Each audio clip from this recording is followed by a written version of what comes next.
Oh yeah, Christmas Hello. Christmas It's beats. I don't know if you guys could hear them. Could you hear the music? Were you listening to the stream? I'm No. listening to the Fall Guys music in the background. Oh, I can turn this down now. I had some banging Christmas music on for the intro. Were they stream beats? Like Christmas They were, lo-fi? yeah, they were Christmas stream beats. They They are a were banger. lo-fi stream beats. But anyway, it's Mike and Gabby Show. We're back again after a little bit of a break last weekend due to my illness. Apologies for that. But we were on Friday. we did Friday Yeah. with Virtue. Actually, it was that it just took me out of the game completely. Virtue's go at Crisp Wars nearly... The Crisp Wars was enough to make us sick. Oh all my weekend. goodness. Yeah, I did. I took a bullet right in the heart in the Great Crisp War that was perpetuated by Virtue. But today's Crisp War could be just as controversial because of our guest, Georgie UK. Hello. I never know. I'm scared I'm going to make you ill with my Crisp War opinions now. I mean, honestly, Georgie, if you manage to be more controversial than Virtue, then you will have... I mean, it'll be an achievement, if anything. I think. Okay. It will go down as an achievement. So, Georgie, you're the last guest on the Mike and Gabby Show this year. I'm feeling Season very 1. Christmassy. You're closing off season 1 of the Mike and Gabby Show. Yeah. I feel like that takes a special place. I feel like that's a big commitment. It's a great honour, and end on a high. You've got a very festive backdrop. I have, but it keeps falling down. So if you see some lights drop down behind me in the background. Pro streamers, not one and all on the Mike and Gabby Show. I was in tears last time with the crisps. Vaxxers. Also, Vaxxers, welcome. Thank you for joining us so early. So you guys are going to play Fall Guys, a nice Christmassy theme today. The new season 3 of Fall Guys with the winter theme. So should we get... Georgie are going to battle it out for some crowns. Oh yeah, what will happen? I'm not really expecting too many crowns here. Have you won crowns, Georgie? You must have done. I've got 13 crowns, but it doesn't. But that's over 97 hours. So I feel like I should have more crowns. I don't know. I think you're the winningest crowner of the three of us. I think. The winningest. It's been a long time. I've lost my pro title. It's been a long. Yeah, well, some of the new winter stages are tough, so I'll be curious to see how you find them because you've not played it yet, have you? Is this your first crack at it? I've done like an hour or two of it. Oh, okay. And it was really, really difficult, and I couldn't get any crowns. Right. Well, let's get some crowns today. I really like the new, updated winter hexagon final that I got into the other day. I like that as well. It's really good. It's really good. I'm gonna be a reindeer. I have 21 crowns, but most of them are from leveling up. Well, I'm going to switch over to the game so everybody can see. So let's just get that. Let's just get over. Get me reindeer outfit on for everyone. So for anybody that's we're watching Georgie's game, but Gab and Georgie are going to play Fall Guys together, and I am going to watch and I was going to say laugh, but probably try to be a bit more like positive than that. I'll be your cheerleader. I'll be your best supporting actor. Best supporting actor. Yeah. Hi, Katie. Hey, Katie and Tesseris. Hey, you guys. How's it going? And Zion. Oh, Zion's alive. That's always good to see. Zion, great to see you. We're going straight for it, but Georgie, you need to introduce the game to us. We're going to pretend that we've never played this game before, when in actuality we've all got many. I don't know how to play the game. Disclaimer: no crown's going to be won here. I'm not very good. You're just a tumbling bloke. You are. You're a falling guy, and you just got to get crowns. You got to push everyone out of the way, very total wipeout style, or you can just sabotage, or you can run the whole game just sabotaging people, grabbing them, and really making people angry. Which I think should be how we play the last game, Georgie, because we always like the last minutes of gameplay to be the most chaos. Chaos in the last few minutes. So in our last official game, we'll just grab everyone and grab everyone. Try and ruin as many people as we can.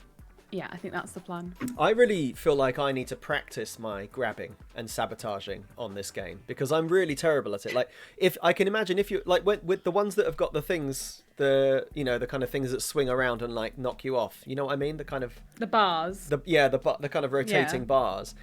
On all of those ones, if you can grab people and then let go and jump at if you can time that perfectly, you can take people out of the game completely. Yeah. So I feel like I need to practice my grabbing. I think I need to be more nefarious. See, whenever I grab people, which I don't do often, I end up taking myself out with it. That's the thing that it's clear. I'm the same. And I saw these people, and it was on one of the original like Total Wipeout style, and they screwed everyone in the whole game because Really? they blocked the beams. Nobody could get past the beams that they Oh, were standing yeah. on. You'd just fall into the slime. Oh yeah, I've seen that. Yeah, in Yeah. Slime Climb. You get a lot of people doing that. So this is one of the new levels. This one, they're all Yeah. rough, aren't they? The new levels, because they introduce completely new elements. So on this one, I remember there's a fan that blows you down a hill, and it blows you into accordions that then ping you all the way back to the start.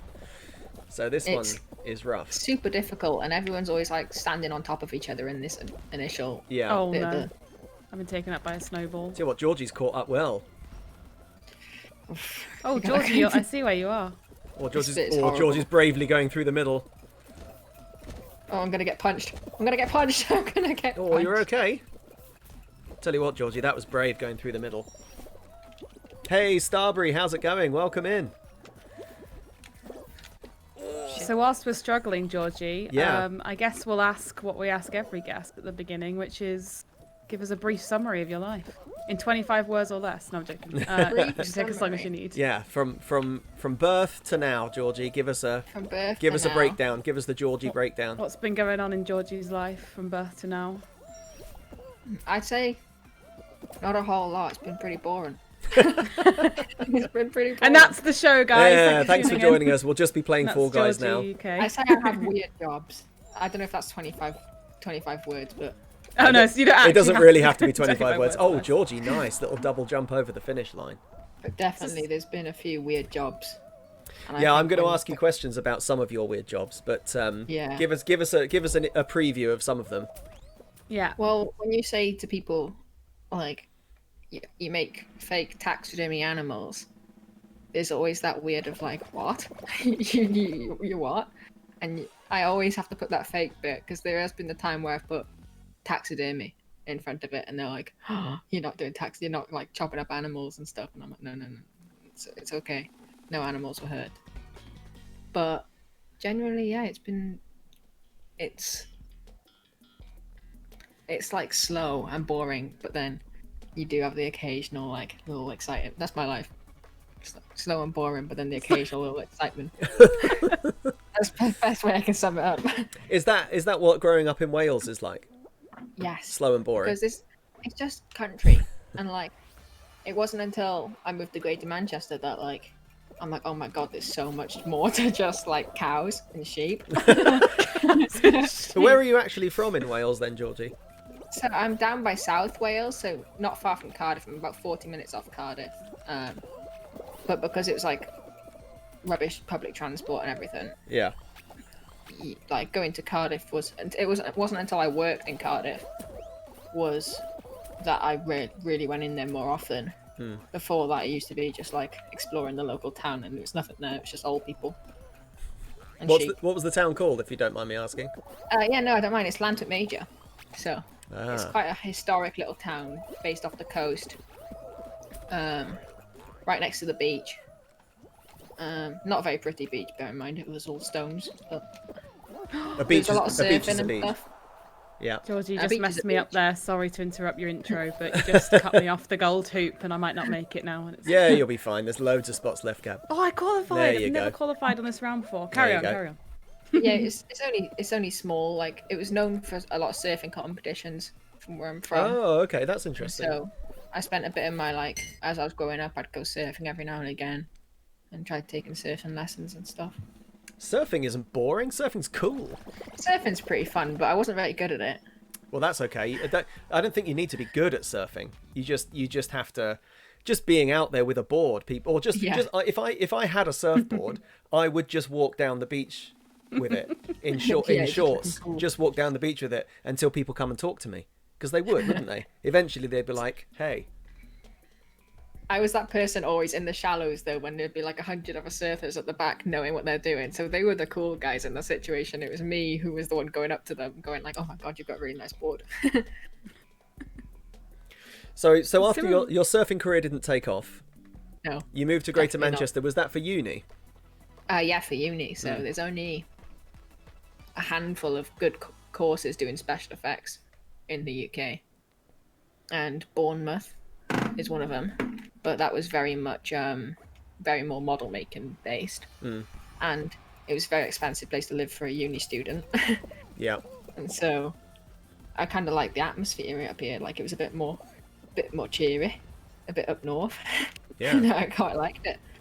That's cool. I went to Southampton, and I knew some people who went to Bournemouth but lived in Southampton because they couldn't afford to live in Bournemouth.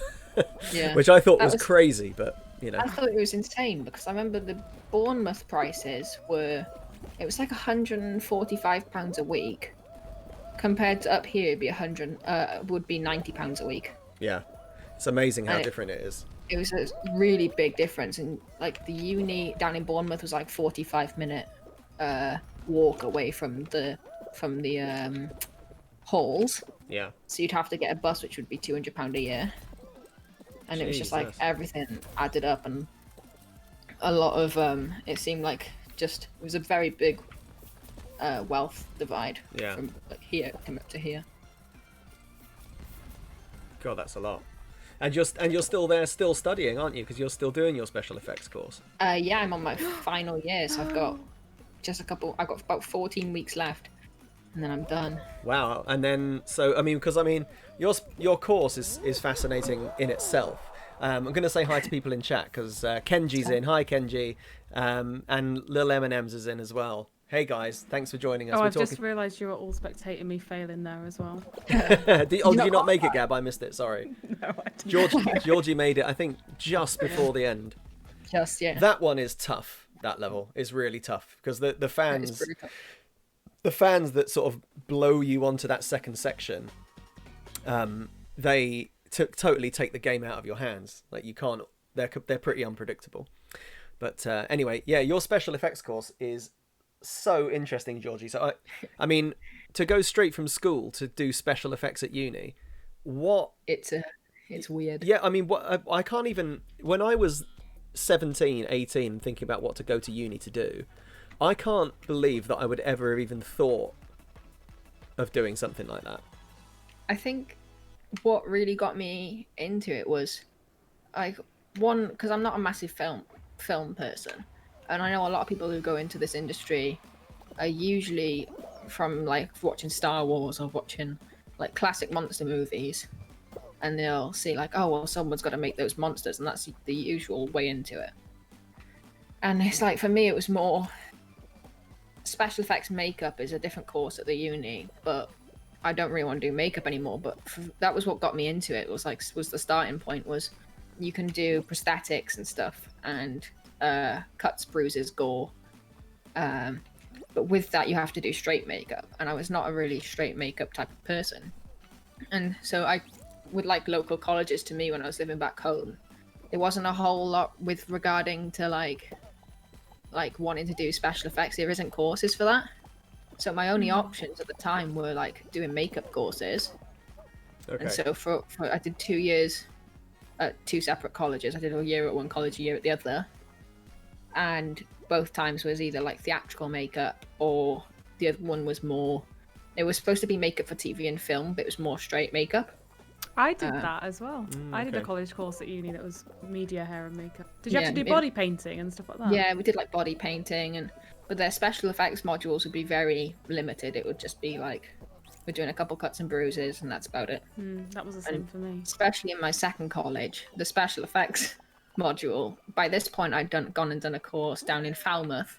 Okay. Right, repping Falmouth. Falmouth. And I did two. I did one when I was 15, and it was like a prosthetics summer school for 14 to 18-year-olds. And then what am I even supposed to be doing in this game? I think you've got to grab the penguin and hold on to it for as long as possible.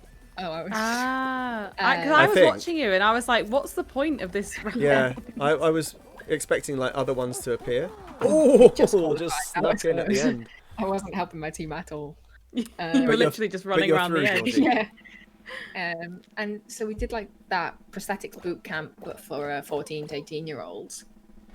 And I did another one then before I started my second college. I did like a prosthetics boot camp, but for like a full-on one, which is a lot more complicated and advanced. And you're supposed to be 18 or over, but because I knew the guy from the previous course, because it was the same place, I went on when I was 17. And so I did that when I started my second college course, and then when we went to do our special effects module, because our tutor was very much a straight makeup BBC makeup artist, she didn't know how to mix like plaster and stuff for the module, and she was like, do you want to come stand up in front and teach everyone, because she'd asked if anyone had ever mixed plaster before. And I said, well, I've done it pretty recently on this course.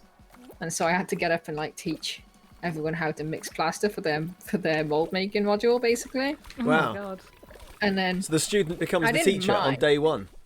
It was pretty early on, and I didn't mind, but it was just like, it was like the next day, for example, if people didn't show up the day before, she'd take me out my theory lesson. She'd be like, can you just go mix some plaster a second? To, oh my God, did she not think to learn herself? Well, that was the funny bit, was one of the tutors came in about 5 minutes before and tried to show her how to mix it. And she wasn't listening. And that's when she turned around and was just like, does anyone know how to mix this? Because I don't really understand it. Oh my goodness. So, oh God. So, but this wasn't your uni course. This was This was college. This is pre. Yeah. So this is pre-university. So in the 14 to 18 prosthetics thing, if you remember it, because I guess that was a little while ago now. What sort of stuff did they have you making when they were sort of introducing you to it? That was very simple. So we did like a latex half mask. So you'd sculpt a little character onto a board. And then with that, you'd mold it in plaster, and you would cast a slush cast latex into it, so you'd have like a latex skin mask. Okay. It was really good fun, to be fair. Like, it was my first experience of sculpting. First time making a half mask or anything that wasn't lame. cheap or basically. I died. Unlucky, Georgie. You were going really well there as well. I was getting nervous because that guy kept grabbing me all at the start, and I thought I was going to go down. We've got some Fs in chat for you. Oh. I appreciate your Fs. So yeah, the special effects stuff is I don't know, I can't even conceive of like I said, thinking at 14 I want to get into special effects. So when you move into university, how much of it is, because I guess a lot of it's art, right? It has to be. You have to be a decent artist, presumably, to be good at this sort of thing. I was okay. Well, I say okay at art. Like, I was good at like painting a little bit, but I've never been very good at drawing. But for my final art, I think I got either an A or a B back in art GCSE. But that was the only one I really put my effort into, because I didn't have to revise. I wasn't very good at theory stuff. But it wasn't until when I was in like my second year of college, I didn't really like makeup anymore. I didn't want to do makeup. I didn't want to do prosthetics and stuff, because I had like a short film like on-set job for a little bit. It was only on for about 2 weeks, but it just rattled me because it was good fun. It was good experience, but you do really unsociable hours. Your makeup artist is the first on set and first like last to leave. Yeah. And you have to be a very, very confident person. So you have to be really believe in your skills and be sure that you're not going to mess an actor's face up. Right. And you're going to have to you're there for everyone, really, especially if you're leading the department. And most of your day, you're not even doing makeup. You do it for the first 3 hours, then you do touch-ups the rest of the day. Yeah, then you're watching everyone do it. Yeah. You have to sit and watch the camera all day. So it's quite a boring job. Whereas I was always interested in making things. I wanted to make the prosthetics and stuff, not apply them. So that's when I was like, they offered the special effects makeup course or just special effects, and the special effects focuses in on more props and monsters, with like the bit of prosthetics if you wish. You learn the skills to make prosthetics. But I much prefer this because you work in a workshop. You are doing somewhat regular hours, sometimes a bit long, but not ridiculous. And you're always making something. Yeah, it sounds fascinating. It really does. I want to say thank you to Funyuns, who just cheered us 200 bits. Funyuns, thank you for the 200 bits. Are they our first bits since we became They affiliate? are our first bits, Funyuns, yeah. the honour. You have the honour of being our first bit contributor. Thank you, mate. Bit giver. Bit giver, yeah. And hi Steve. And who else is in? Clayplay. Hi guys, welcome. Thanks for joining us. Yeah, we're with Georgie. We're talking to Georgie about her special effects course at the moment. So I'm also. I hope you don't mind me. I could just ask you about this all day because I find it so. I really genuinely find it fascinating. Oh, I tell you what, you've done well there. I took a beat in there. When I hear the word prosthetics, I always just think like people disguise, like when Bart Simpson glues all of the stuff to his face. You know, he glues he glues teeth into his mouth and like a big stupid nose onto his face. Yeah. But I mean, and correct me if I'm wrong, I feel like from the stuff that you've shown me and shown us that you've been working on, it's less like things for people to wear and more, like, I don't know, like almost things that could be like animatronic sculptures. But I don't know if that's actually right. That's just the impression that I have. That's where the difference between the special effects makeup course and the special effects course comes in. The special effects makeup course would focus more on tiny rubber prosthetics that you glued to the skin. Yeah. And they do stuff like hair work, you do knotting wigs and things like that, and straight makeup. Whereas mine, even though we could make silicone prosthetics that you'd stick onto skin, we also focus more on the making, for example, when I was back in my old workshop job, we made like stuff like rubber snakes and a rubber lamp. And so if someone needed to be hit over the head with a lamp, it's a lot safer to hit them with a rubber lamp than it is. Yeah, so it's more like props than prosthetics. Props and stuff like creature suits. We'll make creature suits for actors to wear. So like fabricating big foam suits usually, and like hair punch them and detail them and stuff. So cool. That's so interesting. It really is. It really didn't think about props. So for me, like what Mike said, for me, when I think of prosthetics, I think of like, you know, like the goblin heads in Harry Potter and stuff like that.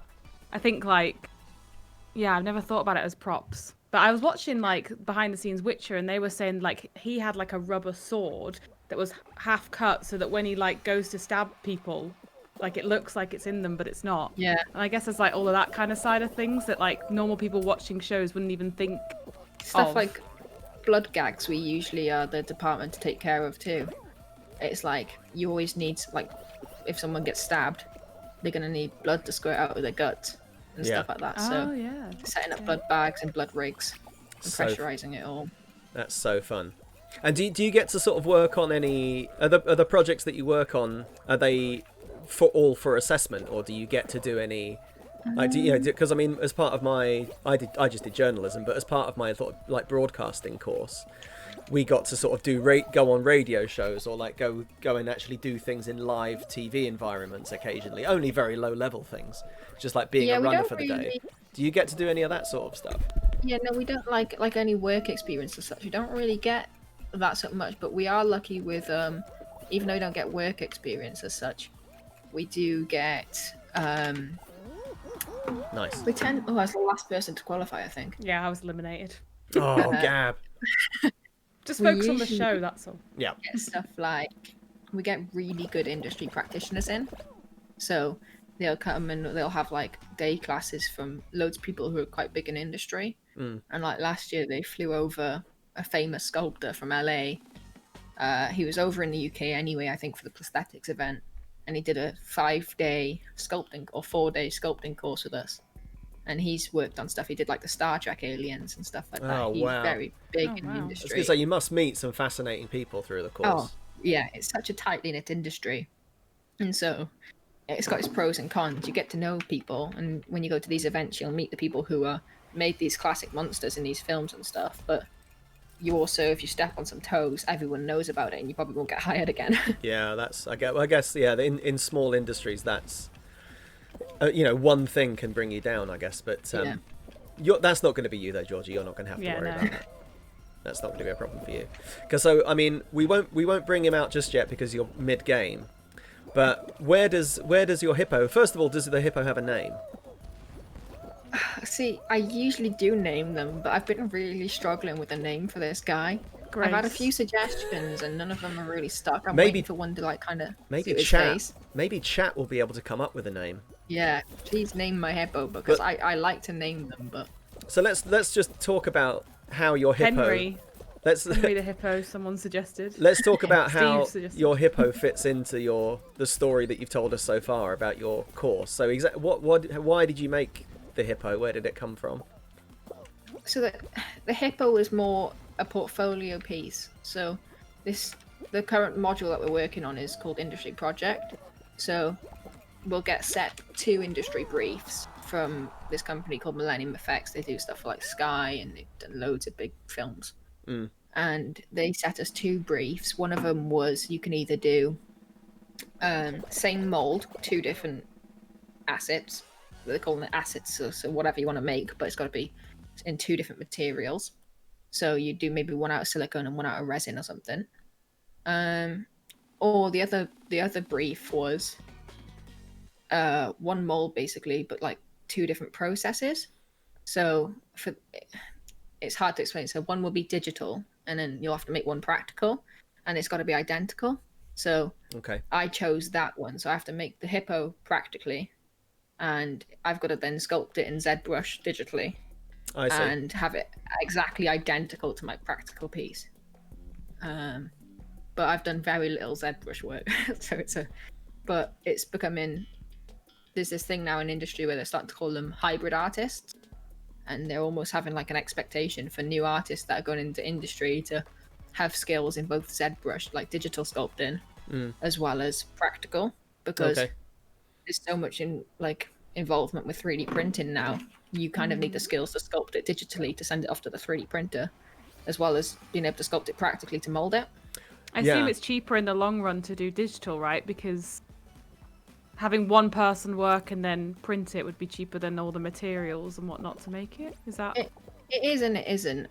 I think it depends on the project. Like recently, they worked on making fake silicone babies for Call the Midwife, and they had to make these silicone babies because of COVID and everything.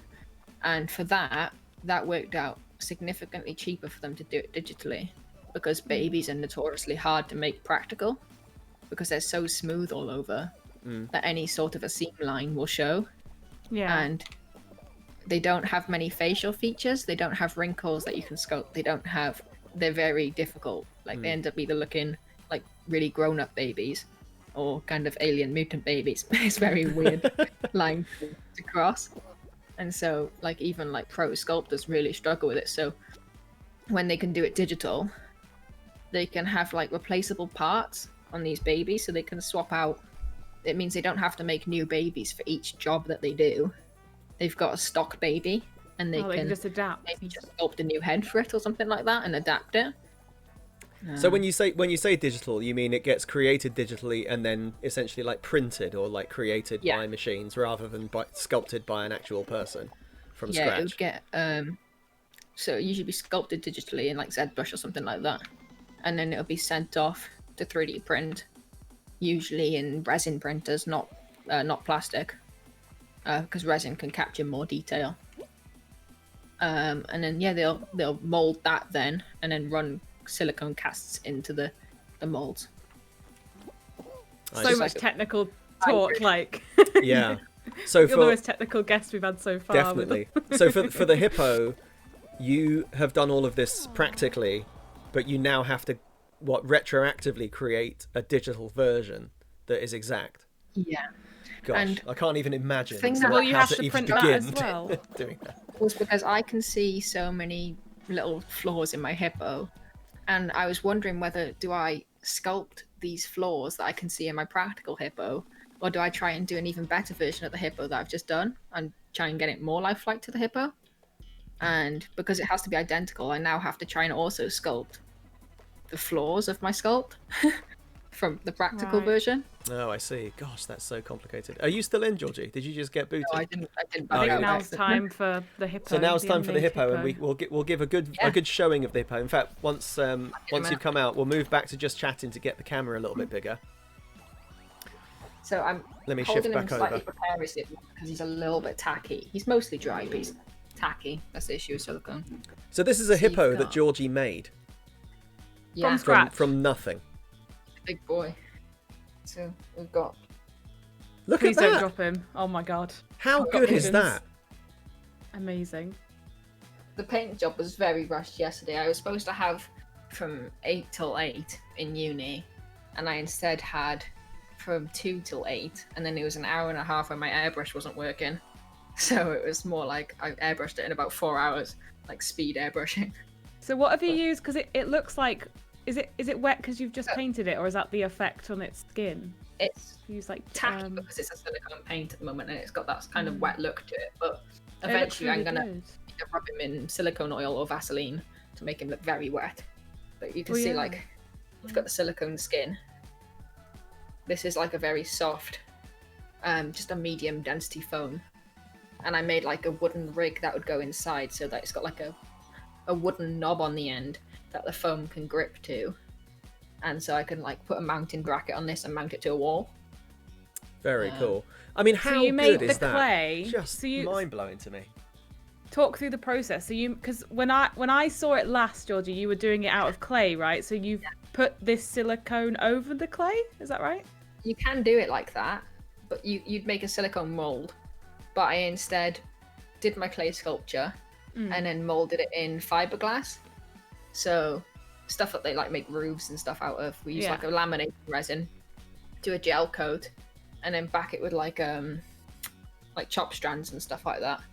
And then you have I did a 2-part mold, so we split right down the center, and you can see like where my shitty seam line is, where you can see the center line. Oh yeah, it looks terrible here. Actually. Yeah, awful. You can tell it's not real.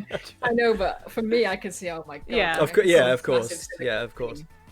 And yeah, I can take his eyes out. It's kind of weird, but his eyes. We've had a request to pop the. Oh god, pop the eyes out. I've got a thing with eyes. I don't know. Yeah. Way to like. Oh hey, I should quickly say hi to Cine Chris and Java Chip. Hi Java and Surreal. Hey guys, hello. Welcome in. Everyone, Java is gonna be on next season. I haven't posted the date yet. But... Oh my god. So Did you make the eyeball? Is that just a marble or what's the? It's just a marble I got at the moment. This is a temporary one.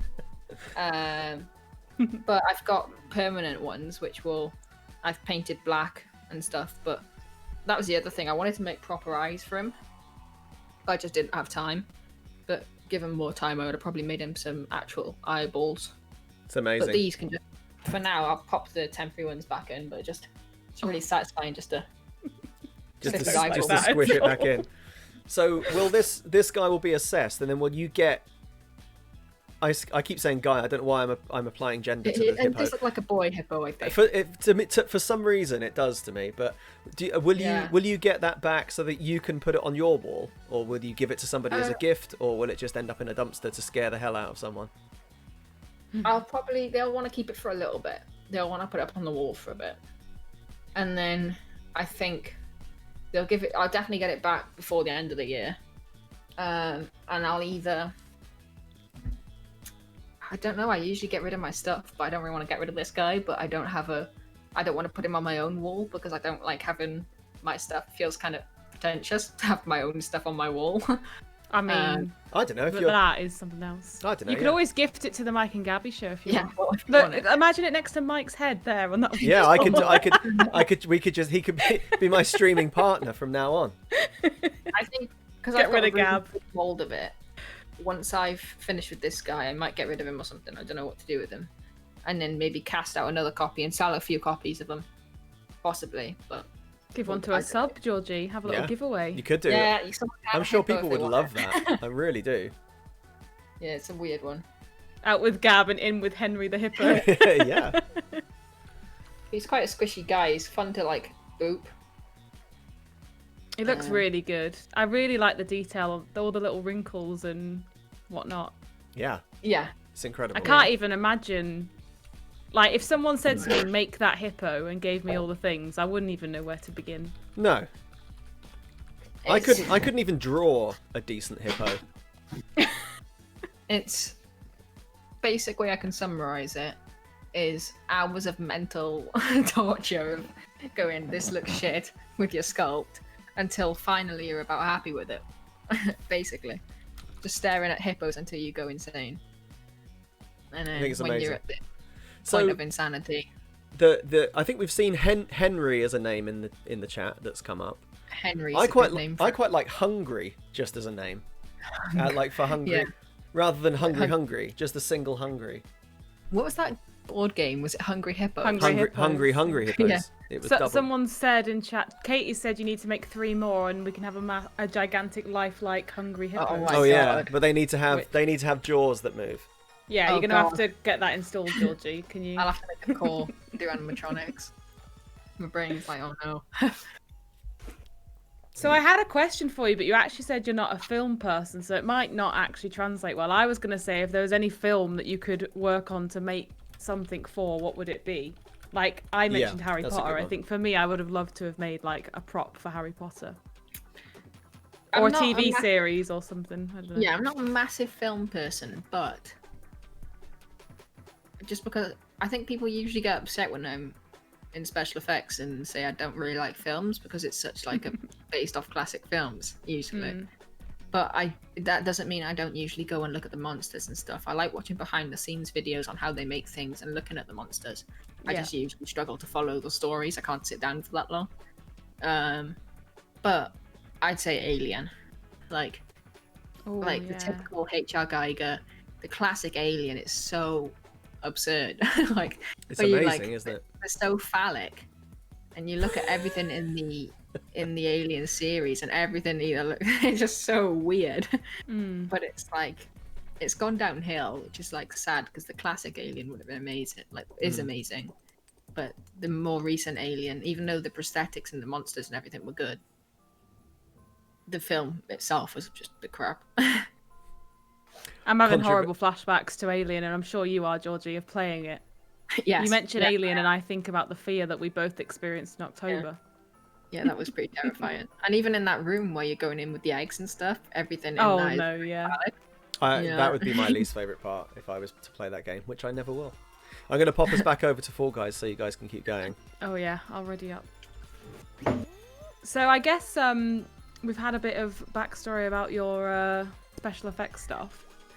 But you've recently become a Twitch streamer. Very recently. When did you start? Just before September, so 2-3 months months ago. Really recently? Yeah. I think it's just coming up to 3 months now. What took you to Twitch then, with all this already exciting stuff going on? I think it was more because in the summer, like, lockdown was pretty rough. A student room is kind of like a box sometimes. It can feel a bit like solitary. And I think I took a big confidence hit over the summer and turned into a bit of a hermit. And I was looking for a way where I could build my confidence before I went back to uni, particularly. And so I wouldn't go back in and wouldn't be like all just inside myself, basically, like filled with anxiety. Yeah. So I was just like, for me, like building that confidence by talking to people over chat and stuff like that and streaming. And I was already playing a lot of games anyway because I upgraded my PC back in April. So then I started getting more games, because my old PC was okay, but it would just run things. It was a bit meh. So it was just the perfect opportunity. And I know one of my other friends from IRL started streaming probably February this year, something like that. Maybe a bit later, maybe in the summer. And then that's when I met Gab IRL too, and I found out that she was streaming. Me and Georgie know each other in real life. So many people around me were like, oh yeah, you should try streaming and stuff like that, or inspiring me to stream at least. And it was just a good way to build confidence, I'd say. Yeah. Well, I remember Georgie so for anyone that doesn't know, I know Georgie through her boyfriend, who we used to work at the same restaurant together, and I remember talking to him and he said you were thinking about getting into it. And that was just after I started. Yeah. And I was like, yeah, tell her to start. Like, I'll come watch her. And then we met. And then look at you now. I know. Look at you now. Star guest on the Mike and Gabby Show. The heights you can reach.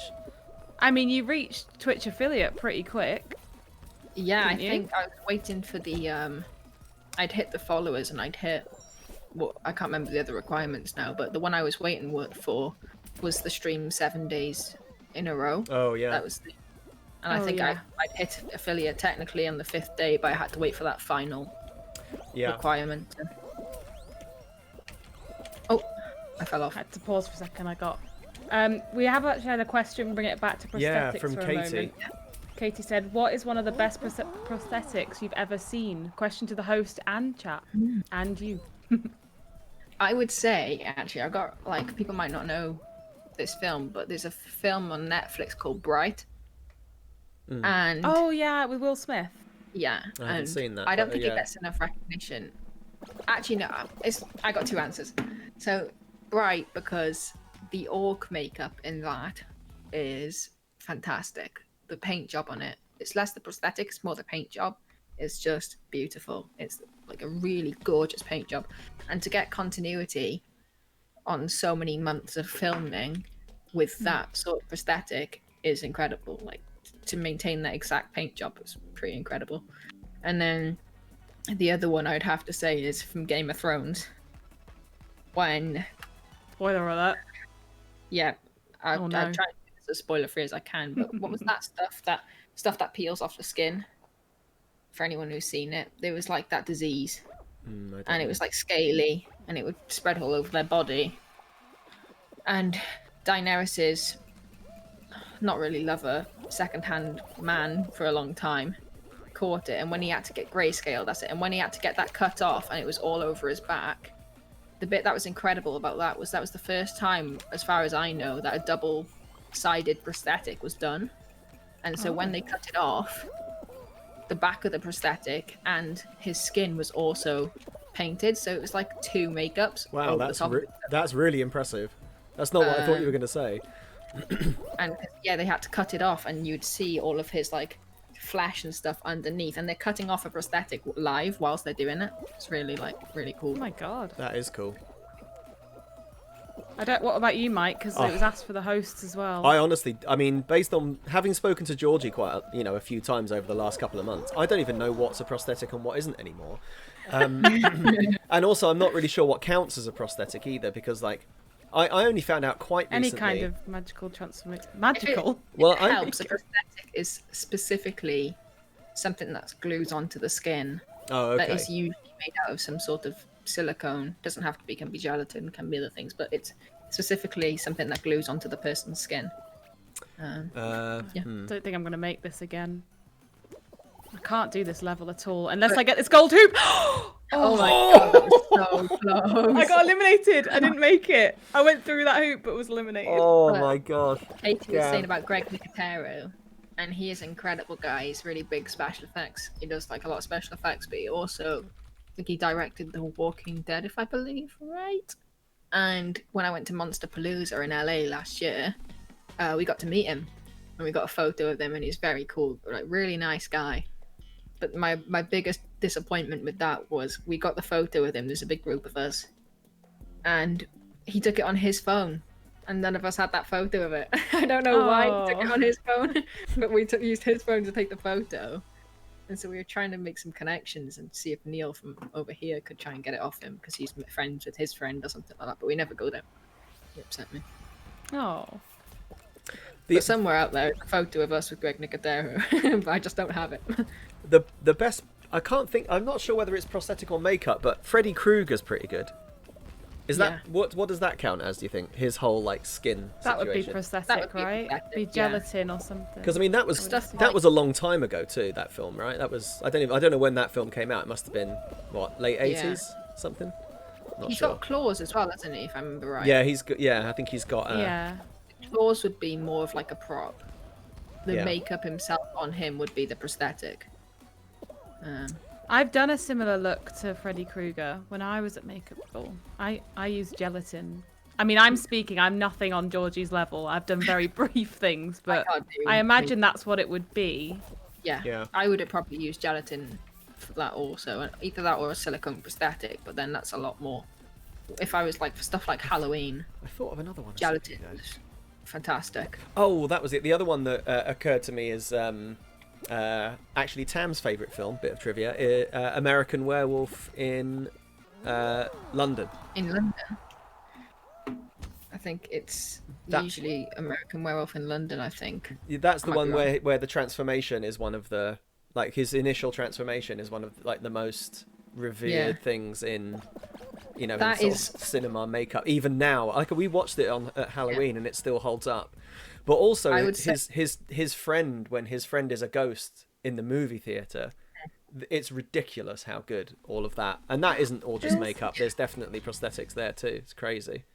Hi, Bill. Haven't seen I would say Bill. that is one of the most renowned makeups in industry. Yeah. Because it's made by Rick Baker, and he is god tier of like makeup artists. He's god tier. Yeah. Maybe we should have makeup artist wars. He's retired now. Just for Georgie. He just makes all sorts of cool things. He did Planet of the Apes.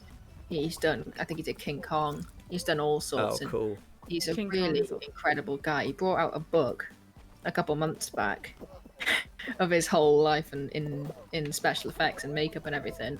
And I think it's like £250 for this book, and it's like multiple volumes, massive hardback. It's incredible. It sounds fascinating. Presumably that's like going to be like a Bible for somebody in your position. Yeah. Your team are having a nightmare here. Oh no, actually they might have pulled it around. I think for me, mine would be Mystique in X-Men. I think that was an awesome transformation. That's a good you one. know, the blue. I watched the Jennifer Lawrence transformation, and I think it took like 6 hours or something to do, maybe longer. Madness. But that always really impressed me. I really enjoyed body painting when I did makeup at college. Yeah. So body paints really I find them amazing. I know they're not really prosthetics, but they're still it's a different art form in itself. It's amazing, like the amount of work that goes into them. I think you almost forget how much body space there is on someone to paint. Yeah. Right. So yeah. No, that's amazing. Oh. Come on, Georgie. Come on. So we'll head back to Twitch now, I think. Did we have another question? No. Yeah, so Twitch. So what's been your best moment on Twitch so far, Georgie? That might be hard because you've only been at it for a little bit, but is there anything that stands out to you? It's hard because I'm thinking of like more recent ones, but I'm trying to think overall. What did you play first? What was your first game? Resident Evil, I'm tempted to say. I remember watching you for a brief stream. I had to cancel out of it. Terrifying. And it was scary. It was really scary. And there was a woman that jumped out of you. That was it. That was like a top moment for me in that game. More specifically, I'm trying to think of but I was like teasing Matthew because he hates spiders, and there was loads of spiders on this wardrobe, and I was like, I thought they might jump out at me, but I weren't sure. But then I got really close to them and they still hadn't jumped out on me, so I thought, oh, I'm fine.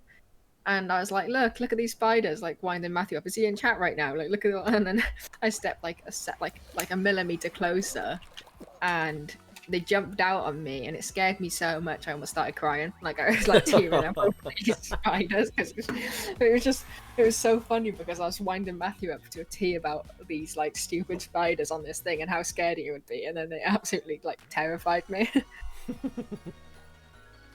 So that was your best moment, being terrified to the point of crying by spiders. Yeah, there's that one. yeah, basically. You've done a few horror games, haven't you? Because you did, was it Outlast? Outlast. I remember you warning me about it and how awful it was. That was worse for me than Alien Isolation. And I don't know whether it's just because it was more believable. Aliens are scary, but they're not real. And so I was scared, but quite a statement there, Georgie. Yeah. Aliens aren't real. Aliens aren't real. You heard it here first. The big scoop for today. But then Outlast scared me because it genuinely seemed just like psychotic people. And there was so many moments in it. It scared the living crap out of me, that one did. And I was so glad. The story was pretty good, but I was so glad to finish it by the end. I was done with it. What's it about? Because I don't... I've never played it.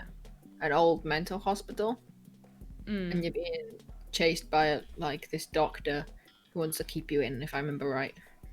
Oh, that does sound a bit terrifying. I think you're a journalist or something like that, if I remember. I can't really remember now. But it's just, the story is limited. It's more this doctor just trying to chase after you, and you're a journalist in this hospital, and you just encounter a load of crazy people. But it was like, by the end of it, and I won't spoil it, but it's a very good ending on it. But scary. So Clayplay said the scariest thing he's seen on Twitch is you dressed up as a Fall Guy, which I think is a monumental moment in your streaming career. Yeah, that would be my favourite moment over these. I don't know if you can get it up, Mike. Can you get the emote up at all? I don't know if you can do that. What do you mean get it up? That's what she said. On screen for everyone to...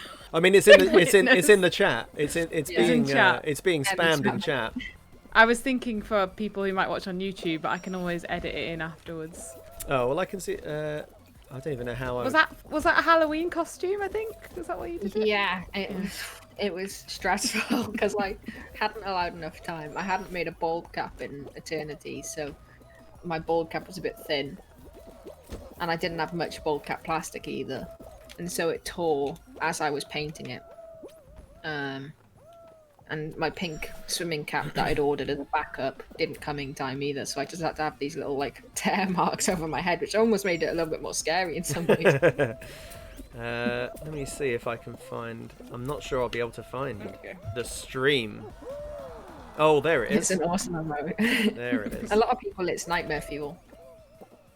I remember when you raided me, Georgie, and all of your lovely viewers spammed that emote, and I have the thing where emotes come up on my screen, and my whole stream was just filled with your face as a Fall Guy for a very long time. Okay. It was quite terrifying. Yeah, I found the stream where you were wearing it, so if you want, I could put that. I could try and get that on the. We could watch it a little bit of it together before we play Crisp Wars. Sorry if I threw you in the deep end there, Mike. No, it's a good idea. I forgot about the fact that on YouTube now people can't see the chat. It's an amazing emote, but it also is by itself and out of context horrifyingly scary. It's the eyes. It's the lack of eyes, I think, that really gets me. I think it's almost as bad as, did you ever see the photo of the Fall Guys devs when they were wearing stuff like the Sonic outfit? Oh, yeah, that was bad. Yeah. They were weird. That was also, they all looked really weird and terrible. It just looked, I mean, yeah. I mean, I guess it got a lot of press, so yeah, it worked in the end. But terrifying. Talking of Georgie's emotes, I've never known why a seal. You drew that seal, didn't you? I did. It's because I don't have it with me.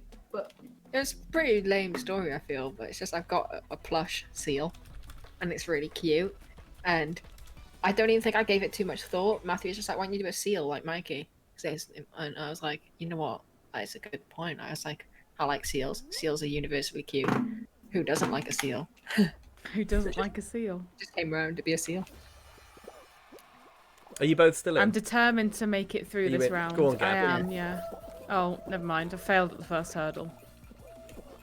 I cannot do this round, you know. Get through the golden. Yes, I'm through the golden. Georgie's got it. Well, apart from, I mean, I went through the gold one. Immediately cursed it, but Georgie's doing brilliantly on this, I think. Oh, crap. Overall. I went through the gold one at the end. Yeah, nice. Oh, that's the one. Smashed it. Please don't push me off. I don't want to alarm anyone, but I have got 10 out of 15. This might be my match. Come on, Gab, you gotta make it. Oh, Georgie's bossing keep it. Falling into me. Oh, 13 of 15. Georgie's in. Go on, Gab. Come on, Gab. No! Yes! Yeah, there you go. Good job, everybody. Yeah, so early at the beginning of the stream, you hinted or you touched on the fact that you worked at did some fake taxidermy, and you also told us that you were doing that while you were working in a Chinese takeaway.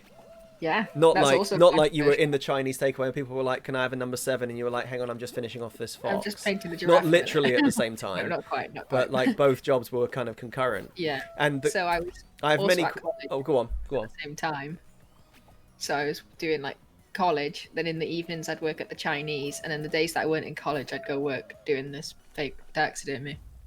Did you ever do a fake taxidermy animal that was also on the menu at the Chinese restaurant? Did you ever do a duck? Technically, yes. I worked on a cow with him. Like, was helping. Like, I think I was painting and flocking with this cow and stuff. Remember, right? Or casting out. And we sold beef. So in theory, yes. Yep. Crispy beef, I assume. Love crispy beef.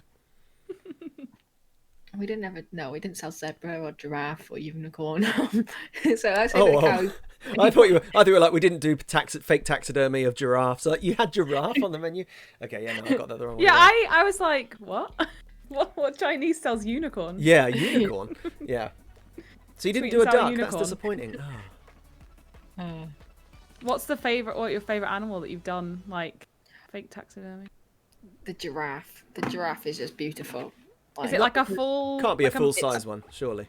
It's neck and head, okay. And it mounts at the bottom, at the wall. And because it's so tall, I used to be able to stand under the giraffe's head, and like look up at it, and it was really like that, or the boar was really beautiful. Oh, okay. It was really nicely done. Oh, I don't know where I'm going. No. But if you want to check out their Instagram, if you don't mind me, you can see some of the animals. No. What's the link? They're called Broken Hare, but hair is in the rabbit. Hare. Yeah. Oh, is it Broken Hair Cardiff? Yeah. Okay. I'll just quickly get their I'll put their Instagram in chat. Yeah, quickly. It started off as Oh my god. I didn't have any skills in special effects at all, but my dad saw him on a Wales Online article. That's awesome. And they were talking about how they were looking for like a little helper or an intern or something like that for the year ahead. And so I just rang them up just before Christmas. And I was like, I didn't say that I wanted to be an intern or apprenticeship or anything. I didn't want to, I didn't want to get a no. Yes. And so I just said, can I just come see the workshop? And I'm just curious what you do in there. And oh, wow. So I just went down and took my portfolio with me. And for like I worked there for about a year.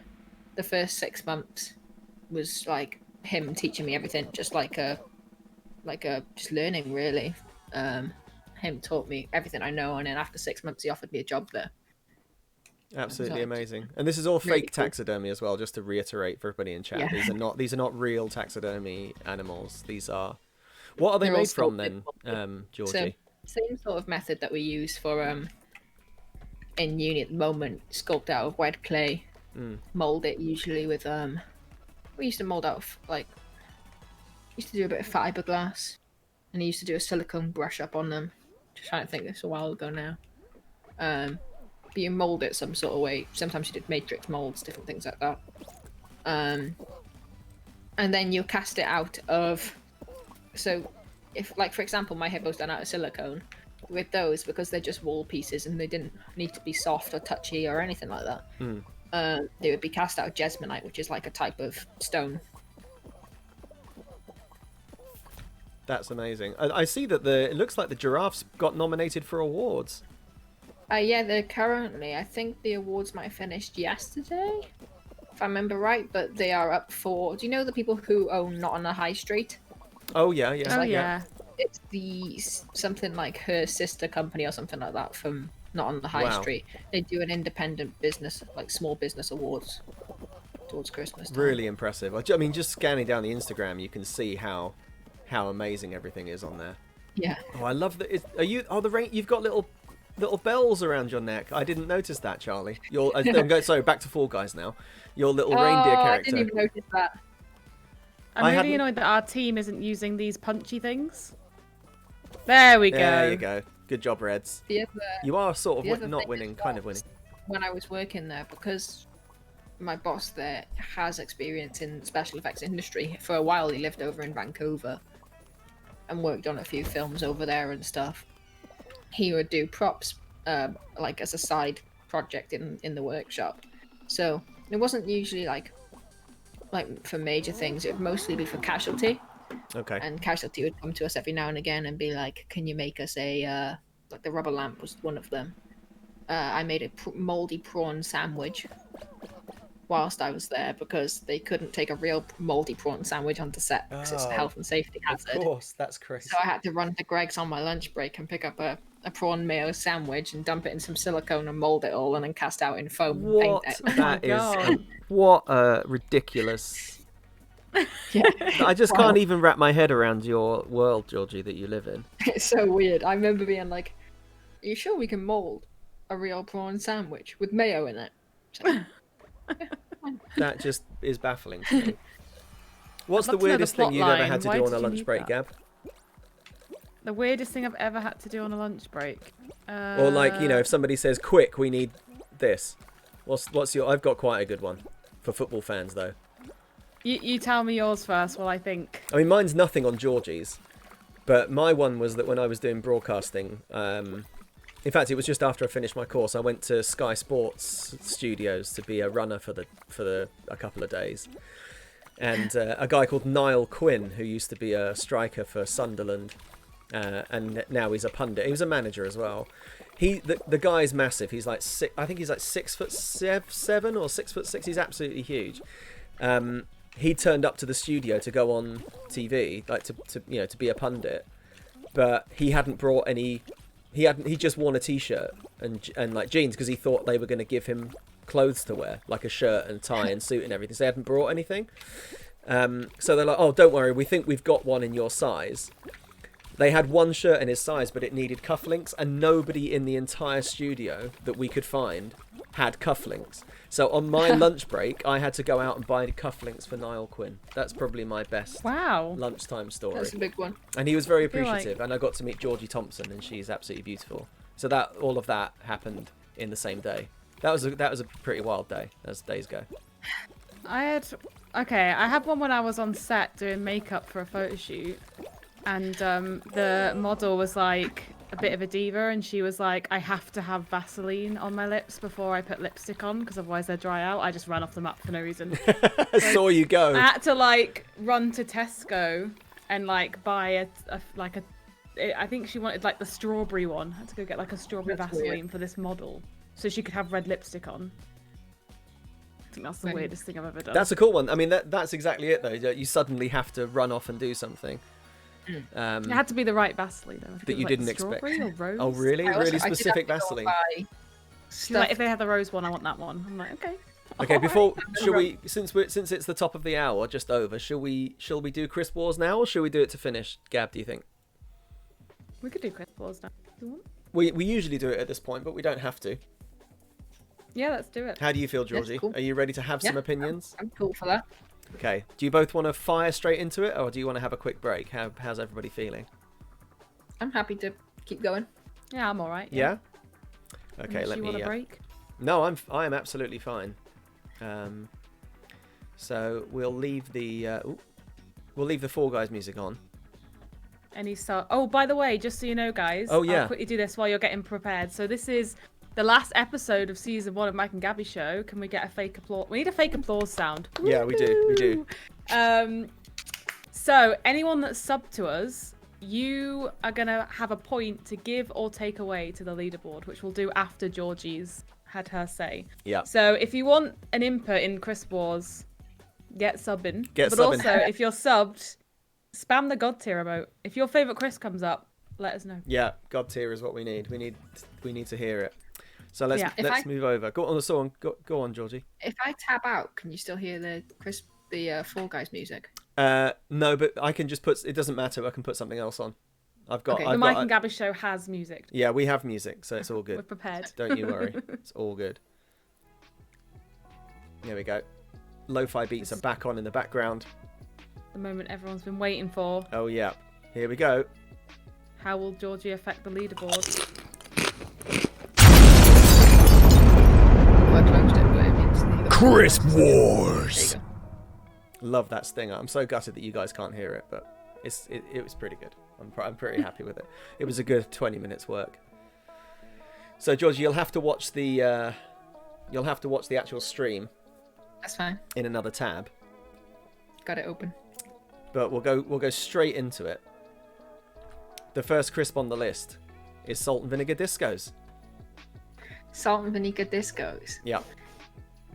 I think I might have tried regular discos, but I can't say I've tried salt and vinegar discos. They're quite extreme, right? They're quite severe. They are one of the saltiest and vinegariest crisps that I've ever had. Yeah, you could. Yeah. See, I'd say the dust in the bottom is like you could power rockets with it, I think. I like very salt and vinegary things. So I would put that mid-tier. Okay. I don't want to put it too high because I haven't necessarily tried those exact ones, but I do like salt and vinegary things, so I put it mid. Yeah, I think if you haven't tried something, it's difficult to put it too high, isn't it? Okay, well, I mean, we had a conversation with Georgie before we started, just to prepare everybody emotionally. And Georgie did warn us that this could get down and dirty and controversial. Yeah. And this was one of the ones that I think you said might end up in a place that no one would expect, and it is lightly sea salted Tyrrells. I do like them a lot. I'm sorry. Whether they're Tory crisps or not, they're very tasty crisps. I don't think you have to apologise for liking them. You know, I think the fact that they're Tory crisps is just a fact. I don't think it needs to affect your liking of them. I would probably say then that they go. There's not going to be many crisps in God tier, but they are God tier crisps. Whoa. Wow. They are thick crisps. I don't like them down in bin tier. I think that was wrong. I think they need to be in top tier because they have a good thickness and they feel like they've been oven baked or something. They've got a nice taste to them. Oh, so was that top or God? Did you say top or God? I say God. It was God tier. That's pretty You've massive. heavily changed the place of Tyrrells on the leaderboard now, I think. You've just given them 6 points. I think Tyrrells, I mean, yeah, the Tyrrells themselves, we know that they lurk in the channel. They're definitely going to be delighted with that because they weren't at the bottom, but they're definitely not at the bottom now. That is, it's a big call, but at least it's not just constant bin tiers. Yeah, no. I prefer controversial God tiers to controversial bin tiers, to be honest. So the next one up is a crisp that I think virtually only me and Fizzy Juice have ever had, which is T-bone steak flavoured Roysters. I have definitely not tried those. The bubble chips. Well, I mean, they came out to great fanfare when I was at school, and considering that I'm pretty sure that I'm about 10 years older than you guys, it's not that much of a cameras have gone, Mike. The cameras have gone. Oh, have they? Oh, I'm big. I can see the edge of Georgie's chair. Oh God, it's because you turned the screen share off. Oh, I'll turn it back on if you want. Yeah, can you just turn the screen share back on? It just without. It's the guest's fault, guys. Georgie, you don't actually have to have the game up. You can, if you just turn your screen share on Discord, it should. There we go. Hopefully. Oh. Put everybody back. There we go. There we go. We're fine. Yeah, sorry. The layout is very. The layout is very. It's unbelievable intricacy is required to get this layout to work, and this one is dependent on us having all of the sharing on. So sorry, Georgie, I should have said. Oh, you've muted yourself as well, Georgie. Muted yourself. Oh, there you go. I forget I have like a what's his name here, shortcut for it. That's all right. That's all good. So, continuing with absolutely no technical difficulties, so that Gab can just clip this out for YouTube. What do you... T-bone steak flavour Roysters is tricky if you've never had them. How do you feel about meat crisps? I like meat crisps, and steak McCoys. Yes. They are very good. They are. And so steak crisps already have a high ranking with me. Okay. And the fact that in that little photo, they look almost like poppadoms. They are. They're bubbly crisps. That was their selling point. And so, I think I'm gonna have to put them in mid tier with Discos because I've not tried them, so I can't put them any higher. But they do look like very good crisps. I think that's a good rating for Roysters. They'll love that. I don't know if you can still get them. I really don't know if you can still get them. I've never seen them, but I don't often look at crisp options in a pub, and I feel like that's where you find them. Wait, my Tory crisps. I feel like you find them in a corner shop, and they've been on the shelf for about 17 years, and that's where you'd find them. Like in a really, like in a corner shop that's been owned by the same family for about 8 generations, and they've just never changed the stock. It's all just sat there gathering dust. That's where you'd find the Roysters, I think. Okay, so next up, hula hoops, a previous leader of the leaderboards. What do you think? Original ones as well. It has to be. Yeah. Don't forget you can make yourself an alien with them, which loving prosthetics like you do. Don't try and sway her, Gab. I was more like you'd wear it like a ring and pretend that you're married. You walk around like, oh yeah, look at me. How thin are your fingers? Someone else said that as well. Yeah. I've never fit a hula hoop down big- my entire finger. No. Big hand, but they still seem to fit. I would say they go top tier. I don't want to put them excited about that because I feel like I'm trying to reserve God tier for like really good crisps. things you'd die Like for. lightly sea salted Tyrrells. Yeah. Whereas mid tier is Like too your low. face there. So judgmental. Like Tyrrells, Georgie. I think it's a really interesting choice for a god tier crisp. Oh no, They're just no, not too again. salty. We've unshared. Hang on. Let me just share Oh, mine. I'm still sharing. I Don't think. worry. Just let me share. Let me just do mine. It's all good. Oh, why is it cut? That's weird. Just something needs to be shared and on for it to be fixed. There you go. Don't worry. I fixed it. It's all good. Dun, da, da, da. I I thought I was fixed still it. sharing. Okay, so next up, kettle chips, sea salt and balsamic vinegar. See, I haven't tried the salt and vinegar kettle chips. Oh, really? Kettle chips as a general crisp are very good because, again, they're very like Tyrrells in some ways where they've got a thick crisp and a good crunch. So, I love a kettle chip. although I haven't tried it, and I made the argument for Discos and the Roysters that because I haven't tried it, they can't go any higher than mid tier. But I'm gonna put it in top tier anyway. I don't care. I think based on what you've said so far, if you tried these salt and vinegar kettle chips, you would put them in top tier. Yeah, So I I think think I that- would put them top I tier. think you're probably right to have done that based on what you've said. Because if you really like salt and vinegar, they are really Moorish. Yeah, Yeah, and they're thick crisps, so they are. And there's a lot of them in a bag usually. Okay, they don't package air. Pom Bear. Original. Oh, Palm Bears are good crisps. Yep. This is difficult though because they're not as good as Tyrrells. But they are in the shape of a bear, Georgie. I know that does win. Major selling point. And the Mike and Gabby Show are trying to be sponsored by them. No, Oh, I don't know. I think did Virtute put them in the bin? I think he did. Virtute said, "My son loves these." Bin. As I They're recall. good, but they're not. They don't taste the best. I'd say mid tier.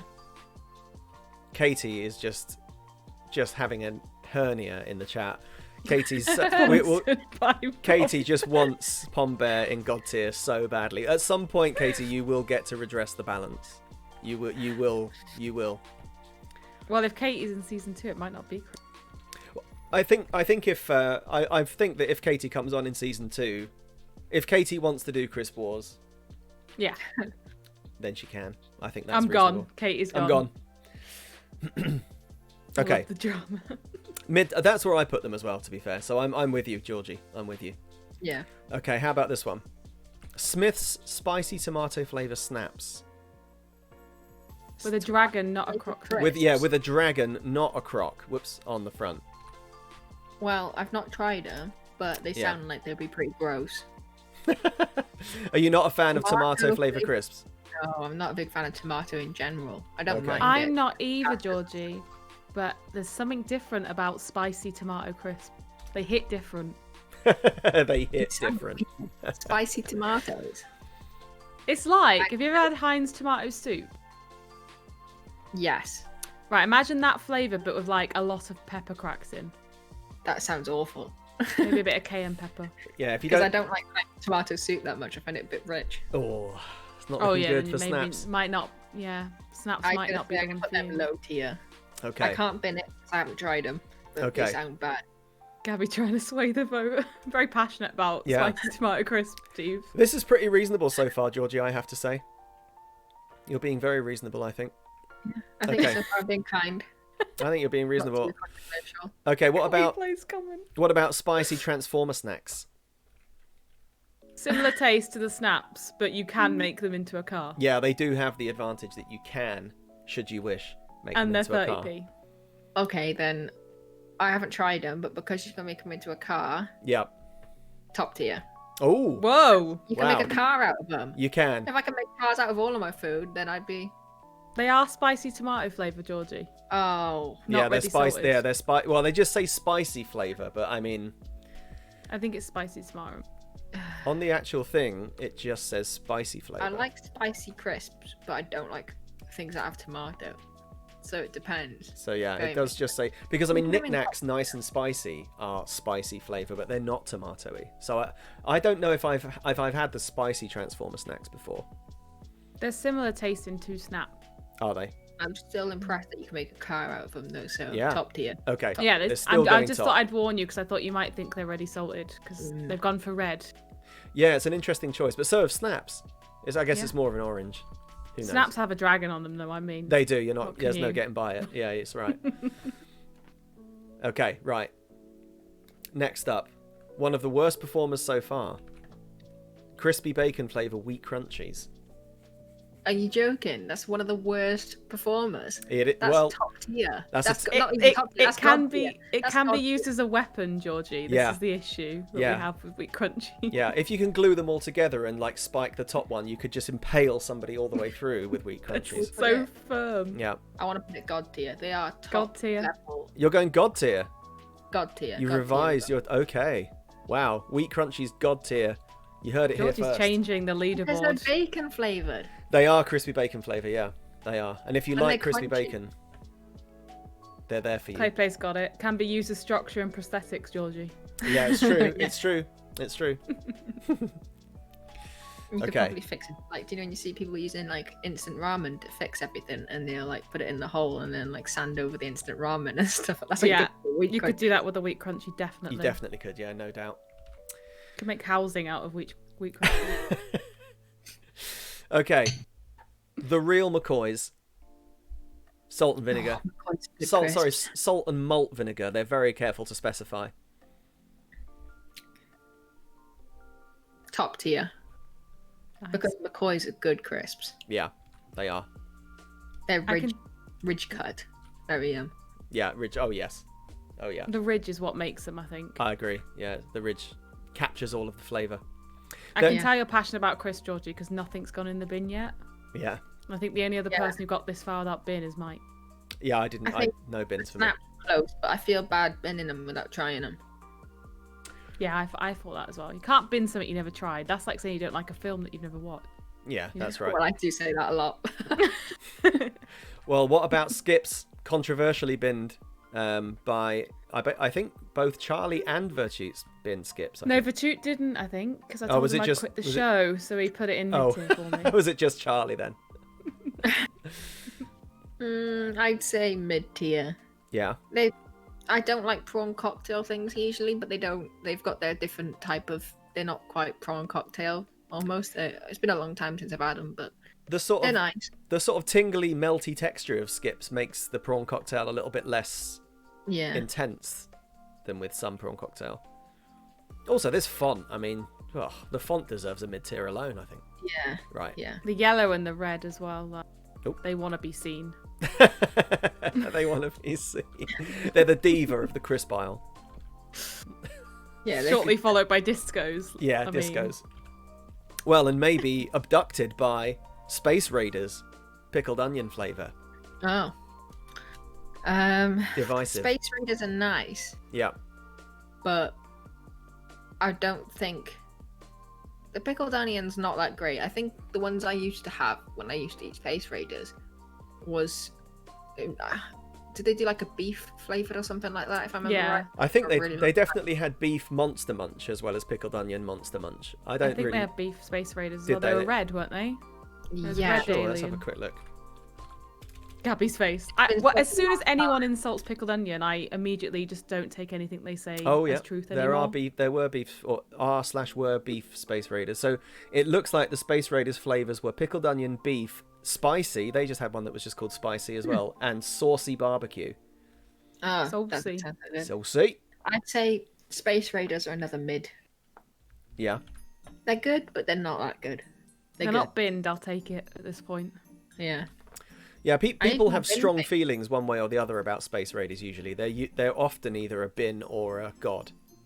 They're rarely They're in okay. between. I would say they're that good. Okay. I wouldn't go and be like, I need some Space Raiders right now. What? That's what I think every day. What about what would you think that about scampi flavour fries? No. No. Uh-oh.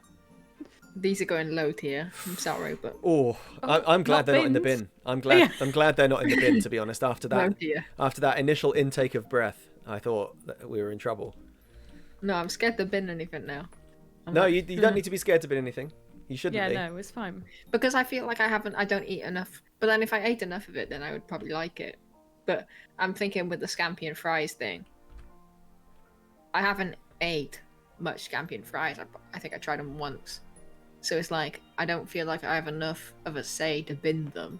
But then if I tried them more than once, then I would obviously be eating them because I like them. They're a weird one because I absolutely love them, but I always feel bad eating them when there's other people, like when I'm among friends, because your breath and your hands, just everything about you just reeks for the next I don't know few weeks after that. I'm almost going to change them to bin if you carry on. No. So not only. You've taken your hand off the piece now. It's low tier. It's low Do tier. you know what my other issue is with scampi and fries? I'm going to slip it in now because I might not get a chance to talk about scampi and fried crisp anymore. The colouring of the pack is like vomit Yeah. colour. I think Oh, it's man. electric green. No, it's It's vomit. instantly Yeah, you're right. unappealing. It's neon If it was puke. blue You're or right. something. They don't help themselves. No, but again, they stand out in the pub. Yeah, it's something you don't want. Avoid. Yeah, if an Look animal, at that disgusting colour over there. if an animal was that color, it would be poisonous, wouldn't it? So yeah, fair Yeah. enough. Fair enough. Okay, how about Georgie? Walker's Max, also ridged, paprika flavor. Oh, I'm not a big fan of paprika. Okay. I'd say, I'm sorry, but I'm binning. Ooh, bin for Walker's Max. I've been them as well, Georgie. They've Yeah. not done Highly brilliantly. agree. They've not done brilliantly overall, the Walker's Max. How did I miss skipped in mid? Okay, Silly Chris says, what? How could you been... Virtue, hi Virtue. Hey, Virtue! Virtue, this is how Crisp Wars normally goes, just for your... I haven't tried the Walker's Max, but I don't like paprika that much. And they just look like disappointing crisps. They're imitation They are McCoys. disappointing. After you've had They're- the ridges of McCoys, the Walker's Max Yeah. are just... They're a pitiful attempt at... They're inconsistent with flavouring as well. One crisp will be just putting paprika on a spoon in your mouth, and then the next crisp will just taste like cardboard. Yeah. Real issue. Right, okay. Here's the real test of everybody's friendship with you, Georgie. Frazzles. God. Oh, I love Frazzles. Oh, there we go. That's good. I think that's a good They thing, are generally. going in God tier. Oh, God tier. Let me just colour them back in. Yes.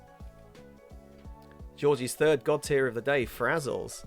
Crispy... I tell you Yeah. what, Crispy Bacon is performing well on the Georgie scale. Yeah, bacon flavoured things are always the way to my heart. Bacon is the best There thing. you go. You've heard it on the Mike and Gabby Show Yep. first. There you go. Everybody write that down. Bacon flavoured things, way to my heart. Or Clay plays in with the God tier emotes. Yes. I love Love it. Oh, I didn't- Guys, if ooh. you can change the leaderboard if you're a sub.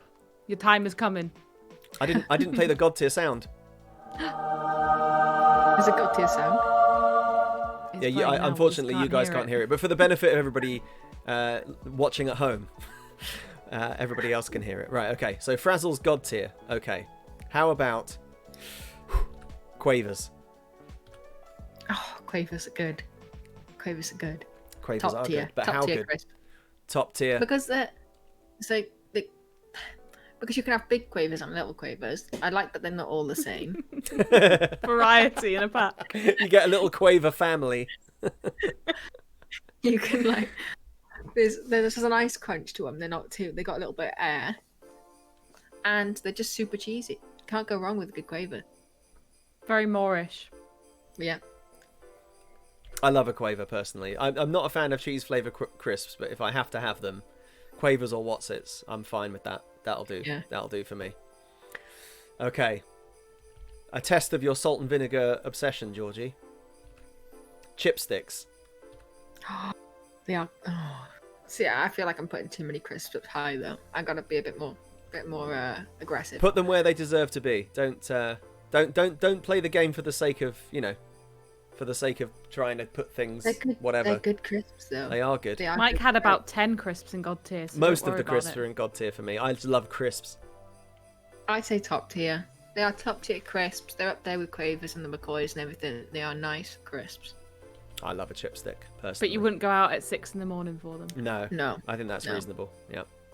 But if I was drunk, I would go out for wheat crunchies and I would go out for Tyrrells. Oh, Careful, being drunk and eating wheat crunchies. Now that should be like yeah, ill-advised on the packet. You might not wake up. Yeah, don't swallow a whole one. Okay. I really think wheat crunchies are a health hazard, guys.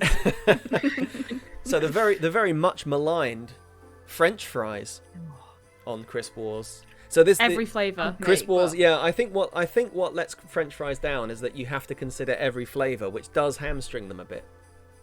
Yeah, because that's what I was just about to say. Is I like salted French fries. Yep.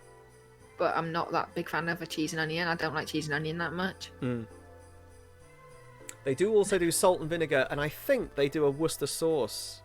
Hang on a minute, French fries No flavours. flavour could make French fries good. If I was buying French fries, I wouldn't buy salt and vinegar, or I wouldn't buy anything other. I'd just get salted French fries. Okay. I would say that because those are cheese and onion ones, they're going in bin tier. Well, for French fries, you have to consider all the flavours, which is a bit of a is what makes it tricky, because I think if you the 4 flavours that they do are cheese and onion, Worcester sauce, ready salted, and salt and vinegar. I'll take them out of bin tier, then I'll put them in low. Okay, low. Just because I don't really like any of the other flavours apart from ready salted when it comes to French fries. That's fair. French fries have not been popular, but I think the caveat that you have to do all flavours is tricky. Yeah. But anyway, okay. That's pretty good by French fry standards, because they've been binned a lot. Yeah. Okay, how about roast beef and mustard Brannigans? What? In mustard crisps. The best bag here, if you ask me. I do like the branding of this. It's like they're like a proper paper bag as well. There's like, none of this foil nonsense. I have to say, I'm not that keen of a fan of mustard. I'm really not that. And the mustard is overpowering, didn't you say? It is the overwhelming and overriding flavour of them, yeah. The mustard. I say they're going to go in bin tier then. Oh, I'm upset, tier. but okay. I don't like mustard that much. Yeah, the mustard is really... Yeah. It's challenging. I describe them as challenging, those crisps, because you really have to sort of... Challenging crisps. You really have to squint through them. Okay. Prawn cocktail Walkers. Bin, because I don't like prawn cocktail that much. Are you absolutely sure? Yes, I so really upset. dislike prawn cocktail. They were the leader, right? They were the leader until now. Georgie has just knocked Georgie has prawn changed. cocktail off the leaderboard. Georgie has changed the top spot for sure. I don't know what will overtake yet, but that has F's definitely... in chat for prawn cocktail Walkers. Big F's in chat if you like prawn cocktail, because they are now not going to win. Not fun. How could so many crisps get binned? Says Virtue. Unbelievable. Yeah, Clayplay, I think you're right. I have a feeling only Mike and I have ever had a bag of Brannigan's beef and mustard. I might get some on Amazon and just eat them on stream. Yeah, okay. Okay then, Georgie. Serious now. Nice and spicy knickknacks. At first I get really excited because I'm like, oh, there's some nice crisps. But then I've only had them about 3 times in my life. And so I can't be that nice to them. I'd say though. That initial reaction, It seemed is like that not feeling of joy? It seemed like a god tier initial reaction, I have to say. But then you've scaled yourself back. Yeah, then you got I have to be realistic about them though, because I've had them about 3 times, and I wouldn't at first. Okay, so my thought is maybe mid tier, but then I look at the other crisps in mid tier, but they're not on the same level as Pom Bears. They're not on the same level as Pom Bears. Can everybody just... Somebody clip that. I can't believe that. Knickknacks. I'd say low tier. Oh no, what's happening? Low tier. Oh, my heart, Georgie. Have you the knickknacks rib flavour? Oh, rib and it's saucy. gotta be. Oh, And if I was gonna have knickknacks, I wouldn't have nice and spicy. they also do a scampi flavour, George. Scampi and lemon. Oh Don't gosh, feel about that. don't even. Which are even green. start. I think they're green as well. Oh god. They are bright The green. colour of scampi Bright is green. bright green. Bright apparently. green, yeah. Bright fluorescent green. Just logged in and what the hell? And just said. When Mike and Gabby decided on this segment, did they realise there would be so much heartbreak? That was pretty much the whole. We live for the controversy. It was pretty much the whole point of it, because I just noticed that in definitely in at least my chat, I think your chat, Gab, Zion's chat, and possibly Charlie's chat, there's always talk about crisps or biscuits or something.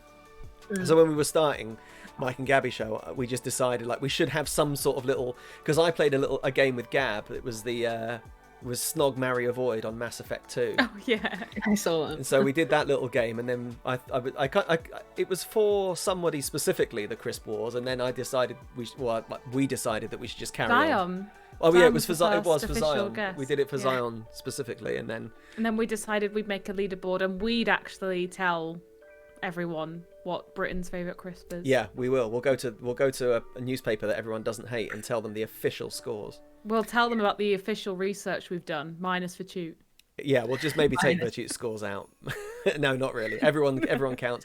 I also love the Scampi and Lemon ones, Virtute. So we're official friends. Official friends. Official friends. No, just kidding. Just kidding. Right, Georgie. Sorry. It's fine. Okay. Sour cream and onion Pringles. Or is it sour cream and chive? I can never remember. Oh no, it's sour cream and onion. Chive. Oh. It says onion.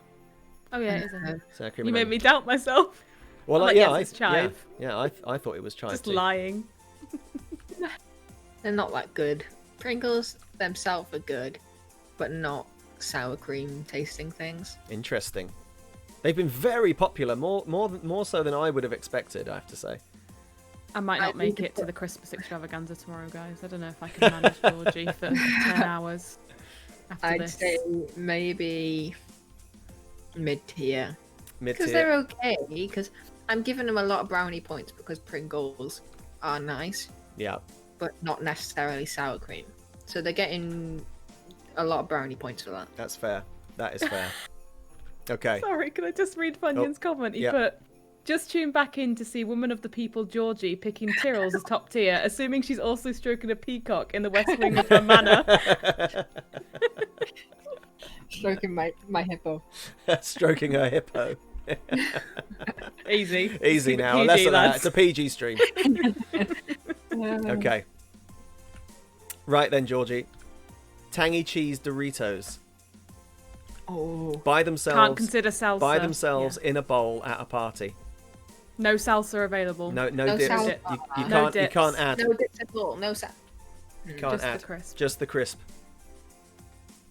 We make it fair on the Mike and Gabby show. Yeah, because you wouldn't eat chipsticks with salsa. That'd be weird. So Oh, that might be quite Yeah. nice, you know. I'm not sure you wouldn't be able to get much on a chipstick. It would then just I'd say Just dunk it. top tier. top tier. Interesting. Good. Imagine putting salsa in a skip. It would melt before you got it into your mouth. The There we one go. that you should would be a good ranking would be gin. Gin's talked about a lot. Gin. Gin wars. We could do gin. Gin We could do gin. We could do gin wars. The problem all, with gin all god wars tier for is- me. The problem with gin wars is like everyone's ate crisps at one point in their life, but some people Yeah. don't drink, some people don't like gin. Right. Yeah. Exactly. Yeah. And there's Difficult. so many different types of gin. Yeah. People are very passionate about crisps, but Yeah. there are some people that aren't passionate about gin, which I myself think Definitely. is a crime. But you know, No, I don't know if I could. I don't even. I mean, I drink a reasonable amount of gin, and I'm not sure if I could rank that many different kinds of gin. So yeah. But anyway, we'll do. I think Biscuit Wars is a winner. I think Yeah. that's going to be next. Yeah. season, Biscuit Wars. I liked Virtute's reports stream. Report stream. Yeah. We've only just managed to Oh. stay on the air after last week. Right. So Thai We had to sweet. talk to the producers and everything. Yeah.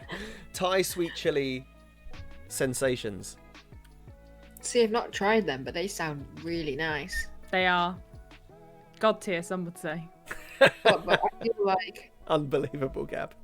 they don't have the joy of like turning into a macaw or anything like that. I can't make them into a chili. You can't. So it's no. like I would say mid tier because But there's not many sweet chili crisps in the no, world. but I can't tell whether it's going to be that shitty sweet chili or whether it would be a nice sweet chili. Yeah, you can't. It's a nice sweet chili. Gab just so determined to make it. Wait, the McDonald's sweet chili dip. I know you've had it because we've been together when we've tried it. That's what those crisps taste like. Yeah. McDonald's sweet chili dip. I don't know about that.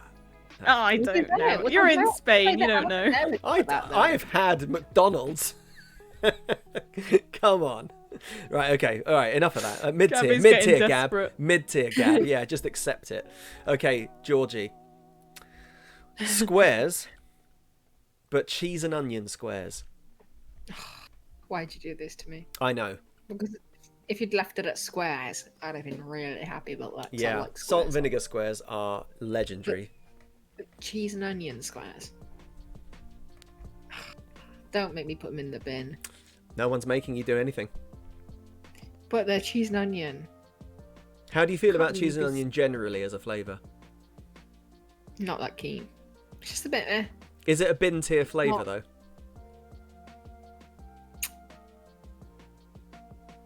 It's lacking. I'd say it's low tier. I go low. Bin I might think be a that's bit fair. harsh. Because I think if you like squares, like if you like Yeah, just squares I like generally, it's hard to put them in the bin because they're still good. It's just that they've been Yeah, ruined they're by still- their cheese and onion flavour. They're crunchy. Bin and stuff. tier is like if you're at a party and you got offered one specific crisp, like you just wouldn't have crisps. Whereas Oh, low tier is like you get offered it, but you'd be like, "Have you got anything else first?" I'd you eat know? anything really, to be honest. But, so I can't really put them in the bin. I say low tier. Low tier it is. Low tier it is. Especially if I'm at a party, I'm drunk, so I'm certainly gonna eat anything. Right. I might even eat the Brannigans at that point. You'd know about the Brannigans though, they'd sober you up. Right, here we go. Oh, Fizzy Juice is in. Hey, Fizzy, welcome. Hey, Fizzy. Welcome, Fizzy. If it's- We're just almost at the end. We're into the final 3 of Crisp Wars with Georgie UK. Okay, Georgie. Pickled onion monster munch. That's a good one, isn't it? I think it's a really good one, but what do you think? See, I haven't really had much of the pickled onion ones. I usually go for the roast beef, Yeah. but Monster Munch are Monster Munch. You can't beat them really. So I'd say God tier. God tier. A big upgrade Any- from their sister crisp, Space Raiders, that only made it into mid tier with the pickled onion. Yeah, But Monster I Munch think it's are just because Monster Munch. monsters are like they're shaped like little monster feet. They're cool. I was going to Oh. ask you if you thought they were monster feet or if you thought that was the monster's head, which I'd never It's considered feet, until isn't we it? started It's got, playing like, Crisp Wars. paws. I thought it was like paws, like it's got like 3 or 4 feet. They or are, something, but like toes. some people turn them round the other way, so it's a head with 4 legs. So like Or 4 limbs. or like Zoidberg. Mm. Oh yeah, maybe it's just a Yeah. monster head. Maybe it's not even a monster body. Maybe it's got tentacles. Maybe it's like Davy Jones. They do look a little bit like one of the, I think, or maybe I'm just making this up, like the I mean, you've got Space Raiders, but they do look a little bit like Space Invaders if you have Yeah. them with the leggy bits Oh, down. yeah. But they're called Monster Munch, not Space Munch. So that's obviously not Space what they're supposed to be. Monster Invaders. That's what they should have been called. Good crisps though. Great Make them crisps. look at God Yeah. tier. I mean, George, you're getting props in chat. Chat thinks it's been said more than once that you're the best Crisp Wars guest thus far. I thought I was gonna by putting the prawn cocktail. I thought I was gonna ruin everything. And I think the Tyrrells and the prawn cocktail are massive shouts compared to like what the actual leaderboard looks like. But hey, Yeah, you've turned it upside down. you really have. I mean, Vatut's like crashed it down, and you're slowly rebuilding it, but you haven't quite remembered where all the pieces have gone. Yeah. That's what the leaderboard is like at the moment. Okay, Georgie, final 2. Cheese and onion walkers. I'd say She was about to say bin. I saw you. I'm thinking bin. I am thinking bin because they're crap crisps. These have actually officially been deemed Britain's favourite crisp, right? I think so. I think. Well, I don't know. I can't remember what year that was because I'm extremely old. It could have been any time in the last 30 years. Decades. Yeah, I would 30 say decades. Yeah, yeah. You're gonna go bin. Yeah, bin them. Because walkers are just standard. They haven't got anything special going for them. They're not ridge cut. Wow. They're not. There's nothing fancy to them. They're just walkers. Just standard walkers have taken an absolute pounding. And there. they sell you a lot of air too. They sell you a lot of air. Yeah, that's true. And so that Scam combined with artist. the fact that I Big don't really shout. like onion flavored things, and go in the bin. Okay, well, can walkers redeem themselves? I don't even know what crisp is going to win anymore. No, the leaderboard is absolutely all over the place. But how about Whatsits? Oh, Whatsits are good crisps. Yeah. Whatsits are god tier. Okay. They are god tier. Whatsits are No- god no tier. doubt about it. I genuinely Have you don't tried know the what's at the top of the Whatsits? leaderboard now, but I think Whatsits must be up there.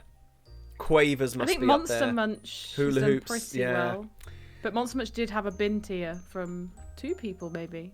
Yeah, The two people binned Monster Munch. yeah. Well, they're people that don't like pickled onion Scruffles flavour, Bear. so they just go straight in the bin automatically. Oh, The Whatsits have now started doing giant Whatsits, Mm. and they're also very good. And they do flaming hot Whatsits as well, and they're also very nice. well, there we go. That is Georgie UK official crisp wars. A pretty even hang spread, on. actually. She's got to add to. Well, I mean, Or for she the can yeah add. for the main portion of the show, Yeah. they are the 28 that will be ranked. But yeah, So any Georgie, you get to add to. Type in- Sorry, Gab. Okay. I I've was got going one to in say, mind. while you decide, Georgie, any subs now, if you just type +1 to any of the crisps that are listed here, or -1, and we'll add them to the board as well. Yep. But I've yeah, got Georgie, go on. 2 in mind. No, I've got 1 in mind, but I can think of another. My main one that I was thinking of, which doesn't get enough recognition, is the steak flavoured McCoys. Steak flavoured McCoys are top tier crisps. They should be above god tier.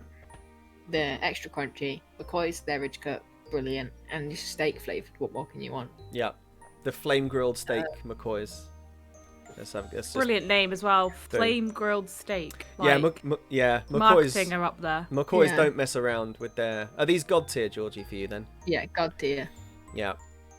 McCoys don't And mess then- around with their names, with their flavours. I'm thinking, what can I put in the bin? Which I really do not like. Well, let's have a look at the flavours that you've put in already. So you don't like paprika. Yeah.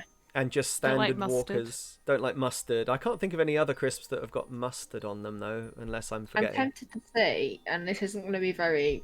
I don't think Gab's going to like this all that much, Uh-oh. but I really don't like onion ring crisps.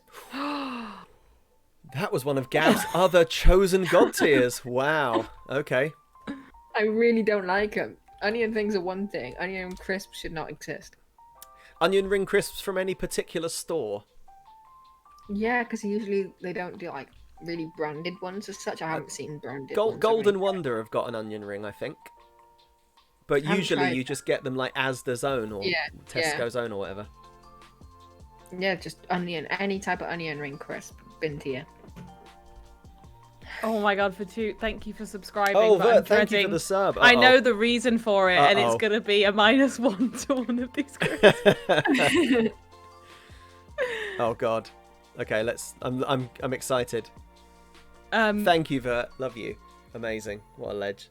Clay Players asked that you put his point on Scampi and fries. Okay, hang on. Let me do Georgie's first. So, what was your? What did you? There was just finish the onion rings, and then I'll do all the extras. The onion rings just shouldn't be a crisp. So, should any particular ones, or shall I just pick?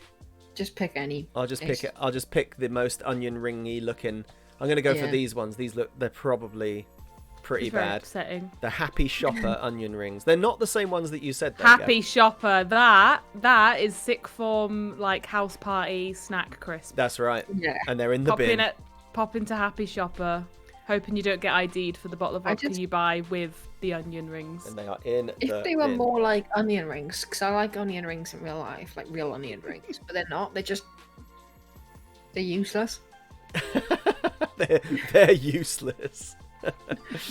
So it was McCoy's flame grilled steak.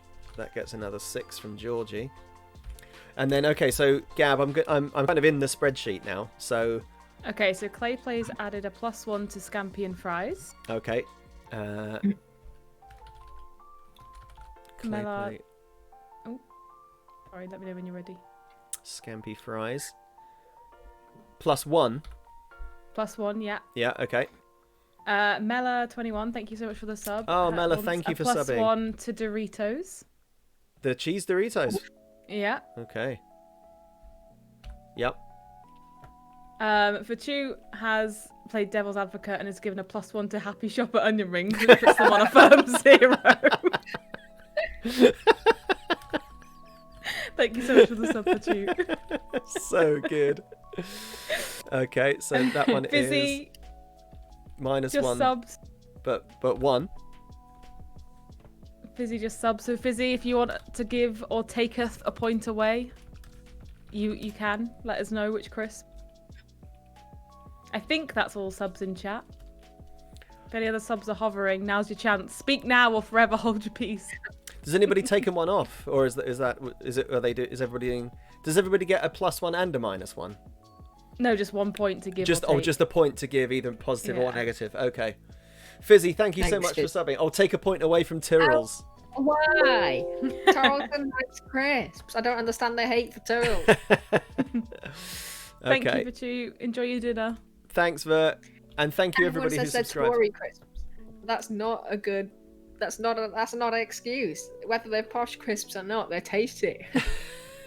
Onion rings in the bin. Well, they are on a firm 0 points, Ion, because Vachu subscribed to give them a point. Yeah, so they've averaged out to 0 as it stands. I So think they're not Charlie's they're not lurking, at the but we'll bottom of the they're not at the bottom of the guest nominated flavors. There is one negative crisp as a result of the guest nominated flavors, which was also Vachu. The Walker's Max cheese and onion are sitting on -1. Happy Shopper onion rings on 0, and then everything else is positive. Everything else will leave as a surprise. Yeah. So I think Sunday we'll release the leaderboard, shall we? Yeah, because I haven't done Please. I haven't done the full thing yet because I haven't plugged all of Georgie's scores in, so I'll do that afterwards, and then Yeah. we'll make a nice little graphic for the final leaderboard. Sunday, cancel all your plans because you will find out the best crisp in the world, That's right. as known by Mike and Gabby's extensive research. That's right. I think all subs have given their points now, apart from Charlie, who I think is lurking, but we can ping her later. Or we can leave it open to the end of the stream. The subs thing. It's just that we won't have the crisps on till the end of the stream because we're going to go back to playing Fall Guys for a bit. Falling Blocks. If that's all right with you guys. So, fine by me. Steve, Steve's thank you for the sub. sub. Oh, and a hype train. Oh, Steve, thank you for It's our subbing. first hype train. Thank you, Steve. Steve, give us a point or take one away. Yeah, do your worst, Steve. I think Steve was thinking about, he thought, I don't care about the crisp scores. And then he realised it's a big thing and he's like, I need to sub, I need to get my point in. Funyuns, thank you for the bits. Funyuns, thank you for the bits. Wow, blimey, how did we get to 94%? You're almost at level 2 already. I know, how did that happen? 3 subs and bits. Oh, and Scum and Villainy, Villainy. thank you. I was about to say welcome in Scum and Villainy. Yes, they are corner. Well, they're Happy Shopper onion rings. So yeah, basically. For the sub. Thank you Scum for and the Villainy, subs, you also guys. have a point that you can add or take away from any of the crisps on screen right now. +1 for Space Raiders from Steve. +1 Mike. to Space Raiders. I feel Done. like- Steve, you are my favourite. Don't tell the others. I feel like it's hard to put onion rings down there, but It's too late now, Georgie. No take backsies. Yeah, no takesies backsies. You have to live because with your when I think decisions. of it as like they're on the same level as Brannigans, that feels harsh. But they're not good either. But they're not like, they're just not good. Yep. +1 for Skips. +1 They're for gluten-free. Skips. Wow. I mean, There you go. like I said, I don't know the final scores, but that's the sort of thing that could tip Skips over the edge into top spot. I don't know. I'd have to. They should be in top They're spot. to be honest. right They up are there. The best crisp. At the beginning of the day, they were in the top 5, and we know that Prawn Cocktail Walkers are not going to win it now, because Georgie's binned them. Yeah. And you can put them in a pot noodle fizzy juice. Yeah. You can. I still need to try that. In a pot noodle? Crazy. Skips. Yeah, skips. Apparently, if you put skips in a pot noodle, they melt and make like a nice goo. That sounds it's like prawn cocktail flavour. That sounds gross. Well, hey, it's. Hi, regular. We're not endorsing it, Georgie. We're just saying that it's happened. Fizzy told us about this. Yeah. Fizzy, I'm not too sure if you're going around sticking crisps in your pot noodles, but I'm concerned. I think you should try Frazzles because I think they dissolve as well. Oh, Hey, regular, nice. Hi, welcome. Thanks for joining the Mike and Gabby Show. Virtue says, "Oh God, that sounds awful." God tier.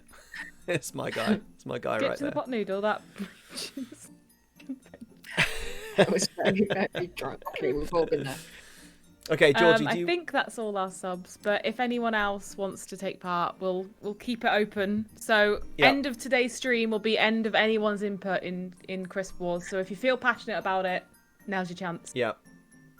And I would say that you can't add new crisps. You have to assign your points to the crisps that are already in, because the idea is that you may well tip one crisp into the bin, or you might put a crisp into God tier. You might even vote on to put the winning crisp into first place. Who knows? Scum and Villainy may have just done it with skips. I'm not sure. It's going to be close. I'm genuinely quite excited to find out. As sad as that is. Okay, so see what this season's been about. It has. So Georgie, do you want to reshare? Your screen. It's going to mess up the cameras for a second while we switch over. But if you share Fall Guys again, we'll try and get it all back. We should be good. Okay, and I need to stop. There we go. Hopefully. That should do it, and then I'll turn the music off. Yeah, regular, welcome in. We can't really interact with chat as much as we normally would on our own streams, but basically we just we get guests on every week and we chat with them. And our guest today is Georgie. Yeah. _UK. Oh, I'm going to play this. I'm going to play about her. Oh, sorry. No. Sorry. Sorry, we're going to talk to her about. We've talked about her special effect. She's shown us a hippo. Maybe you'll have to get the hippo back out for regular. I think you might need to see it. And basically. Carry on, go on, do the Crisp Wars. And we just played Crisp Wars. I'm going to play the Crisp Wars outro sound, which is the same as the intro sound, because we're very professional here on the Mike and Gabby Show.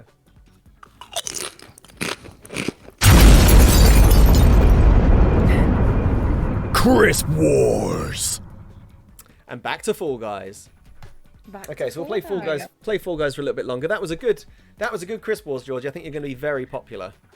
I thought it was going to be more controversial than that. I thought it would be uproar and outrage over prawn cocktails. But you did build me up for some real outrage. Buttercup. yeah, I'm surprised. I thought it was going to be worse. Yeah. It was okay. I survived. You've got too many haters. You've come through it with flying colours. Fizzu says, what crisp is being crunched in the Crisp Wars sound? Now, I don't know because I didn't crunch them myself. I took that crunch sound effect from elsewhere because I couldn't. There's one crisp that I would have done it with if I had the, moxie. But the crisps that I would have used are these like double thick, double cooked crisps that you can get here from one of the supermarkets, and I just could not find them. No, they're not even really crisp. They're like actual thick slices of potato. They are ridiculous. Oh yeah, like the really artisan. They're so ridiculous. Yeah. Oh, you received a level 1 hype train emote. Thank you everyone for the hype train. Yeah, thank you guys for the hype train. Funyun's got the absolute choo-choo train. Legends. Nice. And we're back to Georgie. We are. We're back to Georgie. Yeah. Go on, Mike, shoot us off with your questions. I think you had some. Well, I mean, the main thing that I wanted to...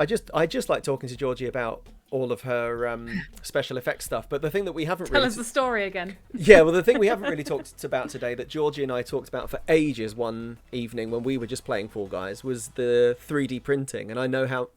Once you get started talking about your 3D printing, Georgie, you don't stop, which is great because you love it. And I find it fascinating. But I realised that I didn't know anything about it before we talked about it, because I figured, you can just buy a 3D printer for a couple of £100, download the blueprints off the internet, and then you just make yourself a whisk or whatever. Yeah. But you're, well, I don't know. But you use 3D printing for all kinds of stuff, and it's really complicated. I mean, obviously it is, but you made it. Well, you I explained like it to me so well. both aspects of 3D printing. Mine goes a bit more complicated just because I can make molds out of it. I can use it for all special effects, different stuff. But I love the fact that almost anyone, like, it does take, depending on, like, for me, I was trying to save money, so I built it myself, like, but you can buy them pre-assembled. What, 3D printer? Basically, yeah. You built your own But 3D printer? Well, they give you all the parts and you just put it together, basically, is what I mean. Oh, I see, like Lego. Got it. Now I understand. You're talking my language. But there is the oh no, I died. But there is the issue with that is I think most people could do it, but it can be complicated, and if you don't assemble it correctly, you can end up with issues. And so buying a pre-assembled I would say is better, but you are like throwing a couple $100 down the drain for someone to assemble it for you. So if anybody was thinking of getting a 3D printer, don't build your own one. There you go. Just buy one. Unless if you're handy and you like following video tutorials and you don't mind spending a lot of time on it, then save yourself a couple $100. But if you can't put IKEA furniture together, don't buy it. That's me. Don't. You made was it a batarang? Was it a batarang recently? Yeah, I did a batarang for Matthew. I've done a portal cube. I haven't really done as much as I want. I'm going to try and print the Goose from Goose Game soon. Because my whole 3D printing project, in fact, I can show you once we finish this thing. I've got it over there. Oh, have you? I was going to ask if you had anything handy. Yeah, I've got a load of boats. And so my 3D printing module for uni was finding the best layer height and print speed for TV and film. So achieving a good enough quality that it could be shown as like a hero object, but printing it as fast as possible because everything's such a crunch time. Yeah, of course. And it was kind of inconclusive results. It was really difficult because you have so many different variables to it, like depending on what printer you use to what if you've got any modifications on that printer. There's things, it's just difficult because there's so many different variants that could go wrong. And even like photographing it was really difficult because the lighting can make it look better or worse than it actually is. So I know when I sent out the survey to a lot of people, the results were all very similar and people were like, I can't fully tell a difference between some of them. So there is that. Oh, I'm gonna die. I mean, you might not be able to answer this question, so apologies if I'm putting you on the spot, but like what sort of things that you see on TV are likely to have been 3D, or maybe film is probably more likely than TV, because I guess with telly, if you need something, you probably just go and get it. But with film, where things are generally a bit more, with a lot of film, with like sci-fi, for example, where you're creating a world that doesn't really exist. What kind of things are likely to be printed rather than like prosthetic, like you were talking about earlier? Things hard surface in the background. They're probably not doing it for hero objects just as yet because it's expensive at resin level. Trying to get that sort of detail for something to be, when I say hero object, I mean something that is going to be in focus, the primary shot. Like Thor's hammer. Yeah, that was the first thing I thought. Or the shield, Captain America's shield was the first thing I thought of. But stuff like, for example, earlier when I mentioned the babies, a lot of 3D printing is used in the background to achieve the final goal. So 3D printing a baby's hand, molding it and then casting it out in silicone and stuff like that. So it's being used, but not the raw 3D print just as yet. It's not quite like they have the print on set. It's usually molded first and then cast out in a better material. It takes a long time as well, doesn't it, to print something? Yeah. If it's of a reasonable size. For prototyping a lot. If you like rapid prototyping and stuff and you want your part and you want to see how it fits within something, that is brilliant for it because you can print out your whole object really fast and really cheap Yeah. See how it fits, see how it moves. Particularly, they use it a lot in animatronics. Yeah, I bet. Before they used to use, you'd use stuff like aluminium, and you'd have to fiberglass everything, and you'd have fiberglass cores. Now they just 3D print the cores. And I guess like if you need moving parts, you can just print the joint, so you don't need to worry about making sure that everything is fitting together perfectly, because you'll already know that it'll fit together perfectly, right? You can like fully animate it and stuff like, so we use in uni they use Fusion 360. I prefer to use Onshape at the moment because I'm not very good at CAD softwares, and that's pretty beginner friendly. But you can fully animate it so that you can see it all move and you know it's going to fit. It's just amazing. Just all the stuff that you do is amazing. So for anybody that's joined since we've been doing Crisp Wars, Georgie is, what's the actual official title of your course? Special effects for film and TV. There you go. So Georgie's studying special effects for film and TV, and we were talking about sculpture and prosthetics, and now we're talking about 3D printing. It's just fascinating. Yeah. Just how much is possible. I can't imagine being a kid. If you told me as a kid that one day you'd be able to buy a thing of, because resin is cheap, isn't it? You told me that day that we were chatting that the resin can be incredibly cheap. The idea that you could just buy some resin, plug it into your printer effectively like an ink cartridge, and then print things that you can then take out and use like a whisk. That PLA's I wouldn't believe you. Cheaper. So you got like plastic and resin printers. The resin's usually a little bit more expensive than so for example, I'm using it's defined as like an SLA, an FDM. FDM is your plastic printing. SLA is your resin printing.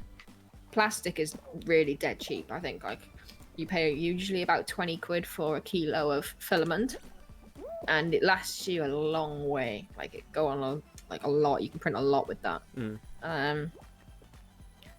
For example, something like resin though, I don't know the full prices of resin. Resin is a little bit more expensive, and it's a lot more faff.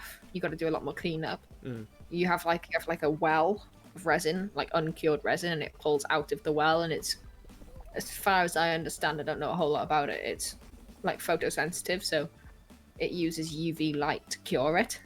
Okay. And it's like a more expensive ones have like a 4K LCD, and it'll pull the LCD out of the resin, and it uses that LCD to UV cure the resin. Well, that's to color it, you mean? Cure it, so that's how it makes your piece. Oh, I see. And is resin firmer? I don't really know the tensile strength properties. I would imagine it's stronger than your regular plastic but then it's also still cured in layers, so I don't know. Is that what snooker balls are made out of? I bought a mini pool table yesterday, which is currently on the table in the other room. I'm loving it, and it just made me wonder what snooker balls and pool balls are made out of. I'm pretty sure they're made out of like really, really hard plastic, but I don't actually know. Yeah, maybe weighted inside or something, but I don't know. Interesting. Sorry, I've got completely distracted by trying to get this penguin. Georgie, you don't seem to have really gripped. You don't seem to have really gripped this level at all. I think you have to. We are winning. There you go. You have to try and like get the penguin out of their hands. Is it I'm playing bodyguard for my fellow yellow member has been carrying that penguin, and I've played bodyguard the entire round. Like anyone gets close to my yellow, I'm grabbing them. I forget about the penguin on that one. I just run around like a river. So yeah, Clayplay says, what 3D printed object has made Georgie go, wow? The ones that have lots of moving cogs and parts. There's one on Thingiverse that you can see on the front page, and it's a polar bear, and it's dipping for a fish that's coming out of the water, if I remember right. And you spin the cog, and you print the cogs, and it's about 40 different parts or something stupid, and you've got to put it all together. Oh my God. Those, because you have to almost engineer that in CAD. It's a lot of work that goes into building. God, that does sound complex. Almost fell off. Nearly. Yeah, I keep nearly falling off. I'm hugging the edge, and I realise it's not as clever as you might think. No. Yeah. After we chatted last time, Georgie, I was talking to Tam about 3D printing, and it was just blowing her mind. And we spent about 20 minutes together just looking on a a website that has all of the the blueprints for 3D printing, just looking at all the stuff that you could get, and it's just phenomenal. The one that I really liked was the solar system. Somebody had made like a kind of model of the solar system that it was all cogs and things, and as amazing. if you and if you, I don't know if you had to hand wind it or whether it was battery operated. I can't remember. You could probably do both. Yeah, I can't remember if the one I saw which one it was, but either way, it's obviously it's scaled down, as if I need to say that.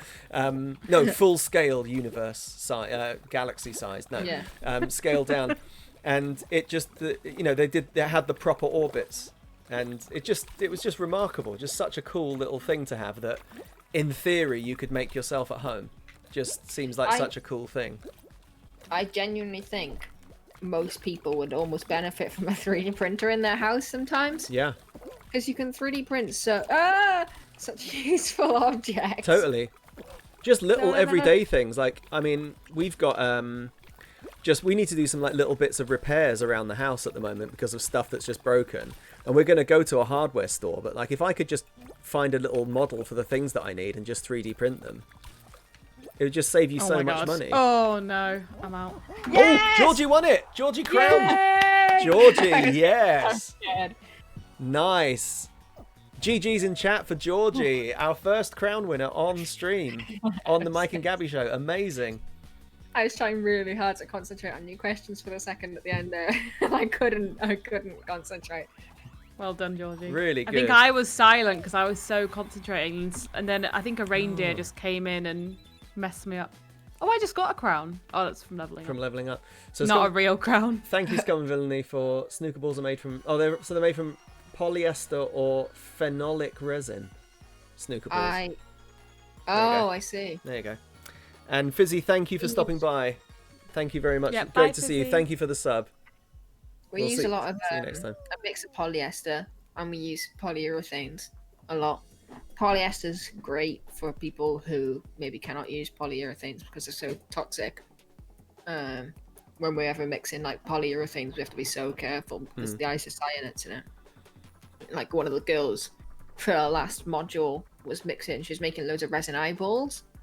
And you use usually a polyurethane resin for it, and she's gotten to a point where she was handling eyeballs so often that she's developed an allergy.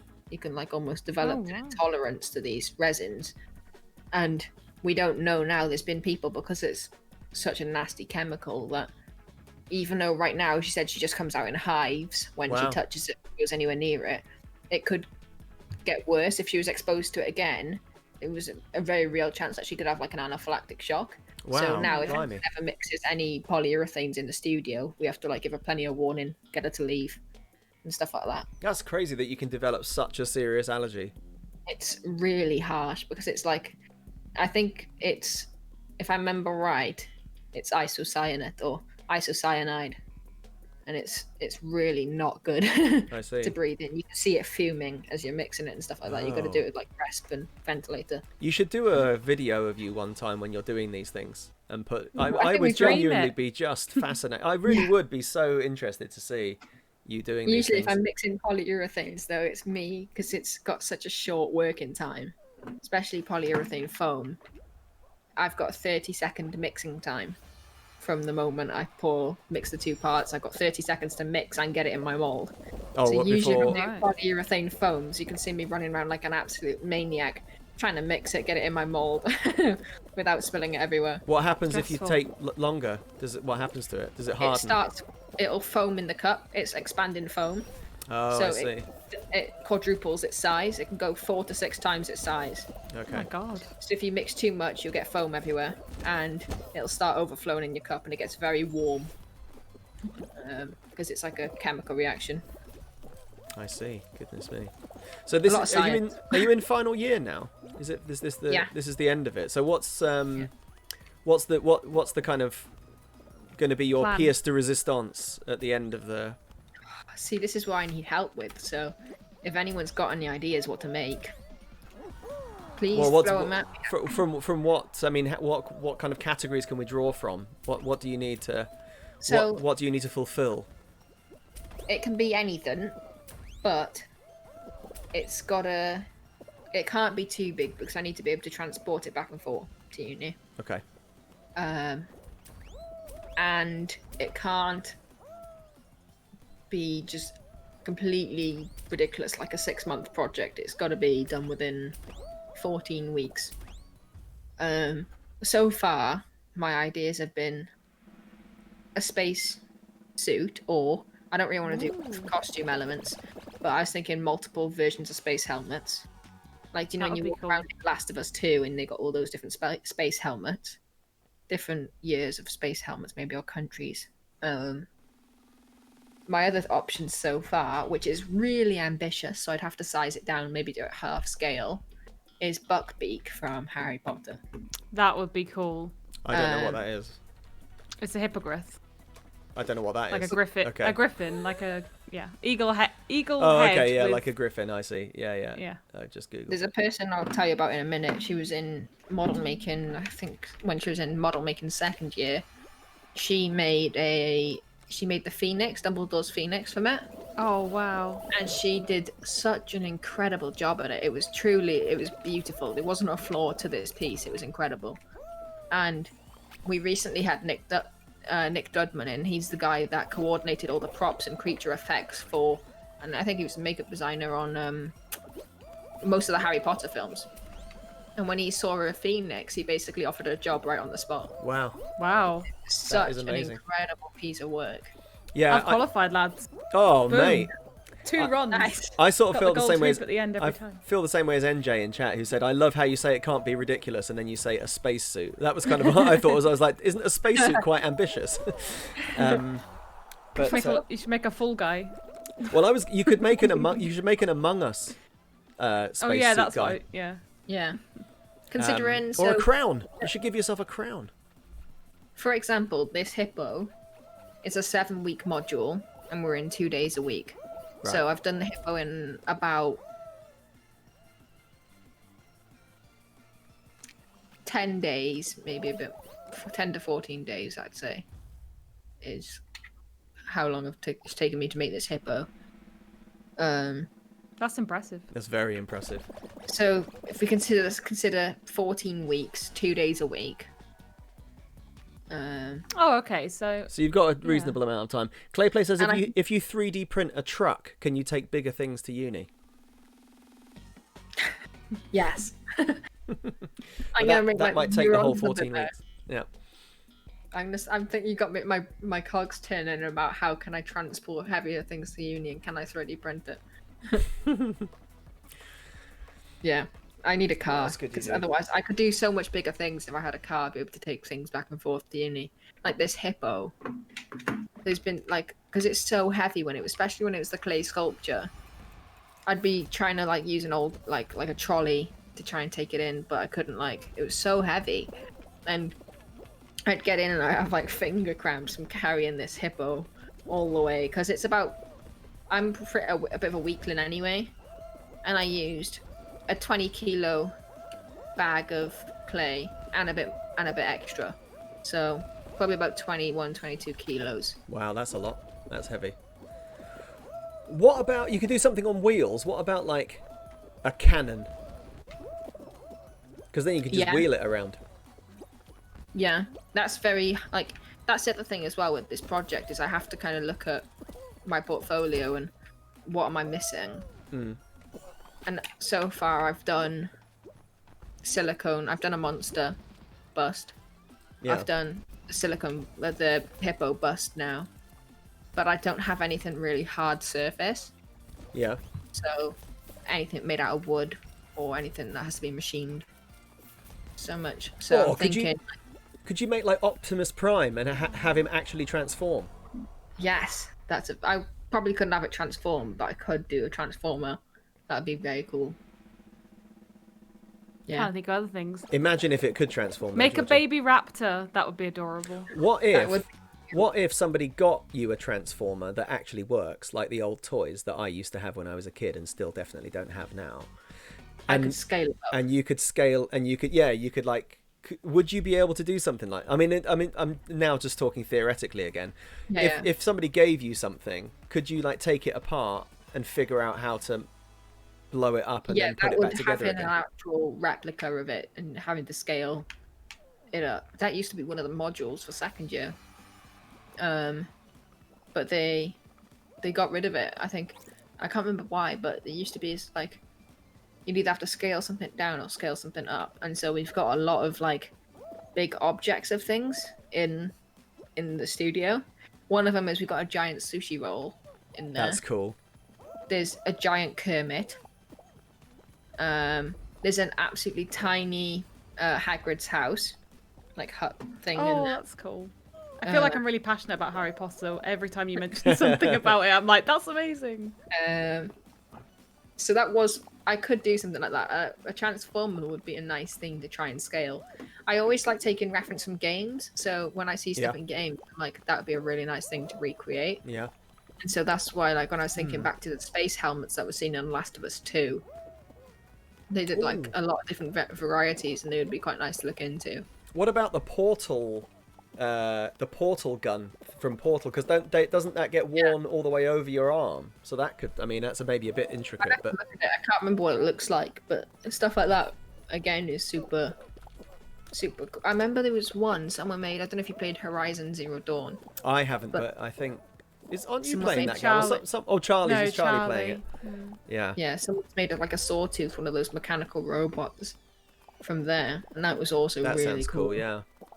Could you not try and make something from Alien? You said like that was something you found cool. See, I don't know what you'd I make. suggested this to The face hugger.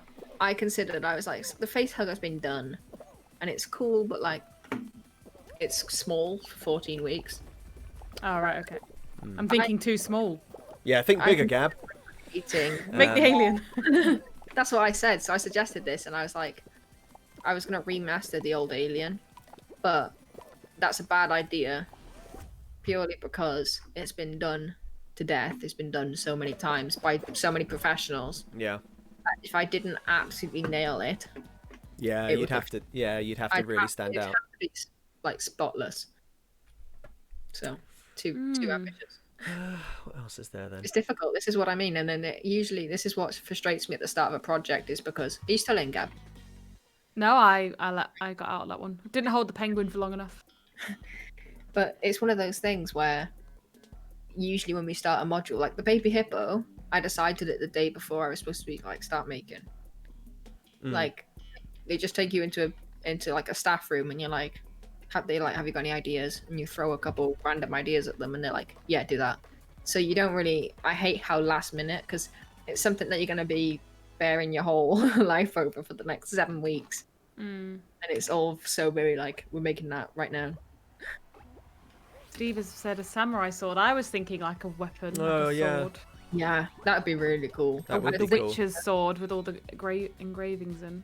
And that's hard surface, so that would make a really nice portfolio piece. Zion put a cool thing in the DBD Discord chat yesterday. It was a link to somebody's Twitter account, and she'd I think it was a sword from Final Fantasy or something, like the huge, great sword. That was really impressive too. So There's one like that from Zelda, from Breath of the Wild, and it's the Master Sword, and it's huge. And I think things like that as well, I can also use 3D printing to my advantage, because people have made, and I could adapt, like CAD some of these things, swords that are pre-made, adapt it. But I feel like it's too easy. Or was it? I was going to say like maybe the Keyblade from Kingdom Hearts. If you ever played that. That would be I've cool. not seen that. I'll have to have a little look. I'll need to make notes of these. Oh, it's basically It's just basically a like huge a key that's a sword, yeah. yeah. But it's cool. It's got like a little chain on it, doesn't it? Like something dangles. Yeah, off there's of it. and I think you don't, as you go through the game, it changes, doesn't it, or it upgrades, or I think so, I can't yeah. remember. It's been a while since I played that now. There was one little robot guy from the Star Wars game, the Last Jedi one, the new one. Yeah. And there's this little robot that would sit on, I think it's the main character, is it Luke or something, would sit on his shoulder. And it was this tiny little cute robot, and it was like, that would be really nice to make. I don't know its name though, I just know there's only like one of them, and he follows you around the whole game. Is it the one Maybe you that's should try and make BB-8. that's what the one I was gonna? I didn't know what it was called, but yeah, the little bally one. That's one that I don't know if you'd be able to make it move, but it like rolls. Yeah. Not sure. It's difficult. It's really difficult. Sticking on the Star Wars theme for a second, Funyuns has asked what your most controversial opinion of Star Wars is. Yeah, and we know you have one, Charlie, because you told us that you did. Georgie. Sorry, Georgie. Sorry. This is where like you were saying earlier, you don't like a film if you haven't watched the film. This is where I'm like, I don't like Star Wars, but I haven't really watched it either. Just because it's too long, it's too boring. I can't sit down. It's too long and boring. There you go. Sure. I can't get past the first. I've tried watching it. I can't get past like the first 10 minutes because it's just like nothing interesting. I need like something to get me excited in that first bit, but it's just too long. Too many. As someone who recently watched the prequel, not the prequels, the originals, I think it's worth it. I've transitioned from episode 1 of Mike and Gabby Show when I said I haven't watched the original Star Wars. I have now. See, Growth. I used to say that about Harry Potter too, though. I used to think Harry Potter was too long and too boring, but then I watched it recently and actually enjoyed it. The original trilogy, like 4, 5, and 6, are great. They are great. Funyuns in chat saying it's like a Georgie stream. Yeah, maybe I'll watch it one day, but I just can't. I don't have the attention span. The first 10 minutes is just the scrolling text, isn't it? That's in a galaxy far, far away. That's another reason. Like, why would you put the credits at the start? Yeah, just fast forward that. Well, it's supposed to work as like setting you up without setting you up, right? Like it's like exposition that you don't have to watch. I don't think you get away with that now. Like my 10-minute start screen where I leave it on for a second. Yeah, exactly that, Georgie. So I was going to ask, actually, Georgie, moving on from everything we've really spoken about so far, you started doing reading streams on your channel. Yeah. I started it, and I have bad news about it. Oh, no. I wanted to do it again because I really enjoyed it, but I think it breaks TOS. Oh, does it? I think unless it's a book that you write yourself. Well, there are some public domain books. There are lots of public domain books, actually. I've seen other streamers reading poetry and books and stuff, so... It didn't mute my audio or anything, but... because it's not necessarily... I don't think it's necessarily copyrighted, but the TOS and thing was very vague on whether I can or cannot. Oh right. Well, I was going to ask what your next plans were for that, but I suppose kind of. I think I might continue it, but I might pre-record it and just post it in the Discord because I'm enjoying it so much. So you're reading World War Z or World War Z at the moment, aren't you? Yeah, and the start of it is actually really cool. I enjoyed it when I read that. I've read the one part of it, so not too far. I did about 2 hours of it, something like that. And I think it's an interesting read because it swaps perspective every couple of pages. You read a couple of pages and it goes to someone else and it goes to a different country and a different job. Oh, right. And I think what hit close to home with it was it didn't feel like a zombie book, what you'd expect. It felt like it was very, very pandemic. Like it felt very much like they were talking about like Guangzhou in China. And they were talking about how it was affecting this. I can't remember who was the woman I think it was like a woman in Guangzhou. And it was just saying about how the panic and the fear going around on the news and stuff like that. And it just didn't feel like they weren't talking about zombies. Not really much anyway. They were just talking about this unknown disease. It's just very lifelike. Yeah. A bit too close to home, but it was really, really well written. So you haven't read the book before then? You're reading it for the first time on stream? Yeah. And what would be your future book plans? Have you got like other ones planned, or are you? I've got a few. One that's on my list to read. I don't know whether I'll necessarily. I think I probably would do it in the reading stream, but I think it might upset people too much. I've got a thing for choosing really depressing books, and I don't think that's not very enlightening to people. But there's one called 1,000 Splendid Suns. And I think it's Khaled Hosseini, I think is the author. I think I've heard about that book. And it's very, very tragic. 2 families growing up in, I don't know if it's necessarily Afghanistan, but it's one of these countries where there's a lot of war and fighting, and how they navigate that. And I think it might have a bit of a love aspect to it, if I remember right. But it just sounds like, because I think the element that is so depressing about it is that it's very true to life. and the struggle is very much what they face in these countries. There's more optimistic ones, like Night Circus is on my list, and that's very bright and more mystical than. So these are all books you haven't read. I'm guessing you're going to read them with us on stream. I feel like if I've read it in the past, it might take away like that authentic reaction. Like if I'm genuinely upset about a book, I might not be so upset if I've already read it. Yeah, true. So, Georgie, on there's a website that I couldn't remember the name of, but I found it now. So a couple of people have approached me about recording audiobooks in the past. And they always say, oh, we're interested in doing, the classics, and they put a list of them down. And I always think, well, the reason you want me to do those is because no one owns the rights to them. They're basically royalty and rights free, so anybody can record them and put them out. So there's loads of things like Alice's Adventures in Wonderland you could do on stream, and Bram Stoker's Dracula, and brilliant. What else is on? Pride and Prejudice, Frankenstein, Christmas Carol. Basically, lots of pretty old books like all the Dickens and Dr. Jekyll and Mr. Hyde and things like that. All of that stuff you'd be okay, I think, doing. All the Sherlock Holmes, exactly, Steve. So things like that I think you'd be fine to do. I don't think that would be against TOS because they're in the United States at least, but Twitch is an American company, right? All of those books are just you're free to download and own them, and I don't think you reading them on stream would ever, I don't think there is anybody to get in touch with you, to say no, don't do this. No. So that would tend to see the same ones come up in podcasts. Yeah, Project Gutenberg. That's right. I'll send you the link. Do you know it, Georgie? Thank you. No, I don't. But I know what type of books you mean. There was one by Edgar Allan Poe. I think it's comes under that classics. That's right. Usually. Yeah, that's right. I'll send you it. It's Steve got it in the chat. It's Project Gutenberg. They all I'll check it out. They always link to me. Worst comes to the worst, it was just a monthly brief idea. I enjoyed it, but if people want me to continue with the books, then I might just not make it a public thing. It might just be something that's exclusive to if people want to listen in the Discord. That'd be nice. Like that.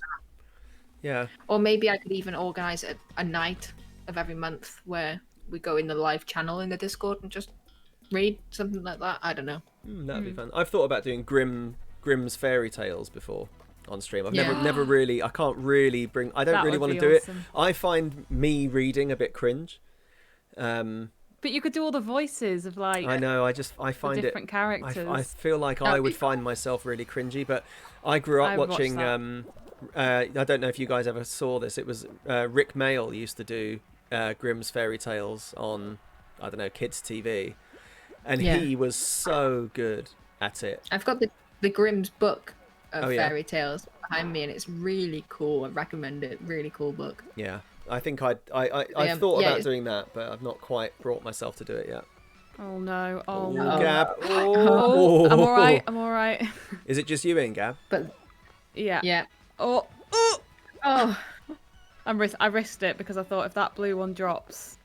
Yeah, your deed. Yeah, it was dropping. Good gamble. So I made a good decision. Good gamble. So I'm assuming you are a big reader then, Georgie, and you've read a lot of books. You say that, but I used to like reading a lot more.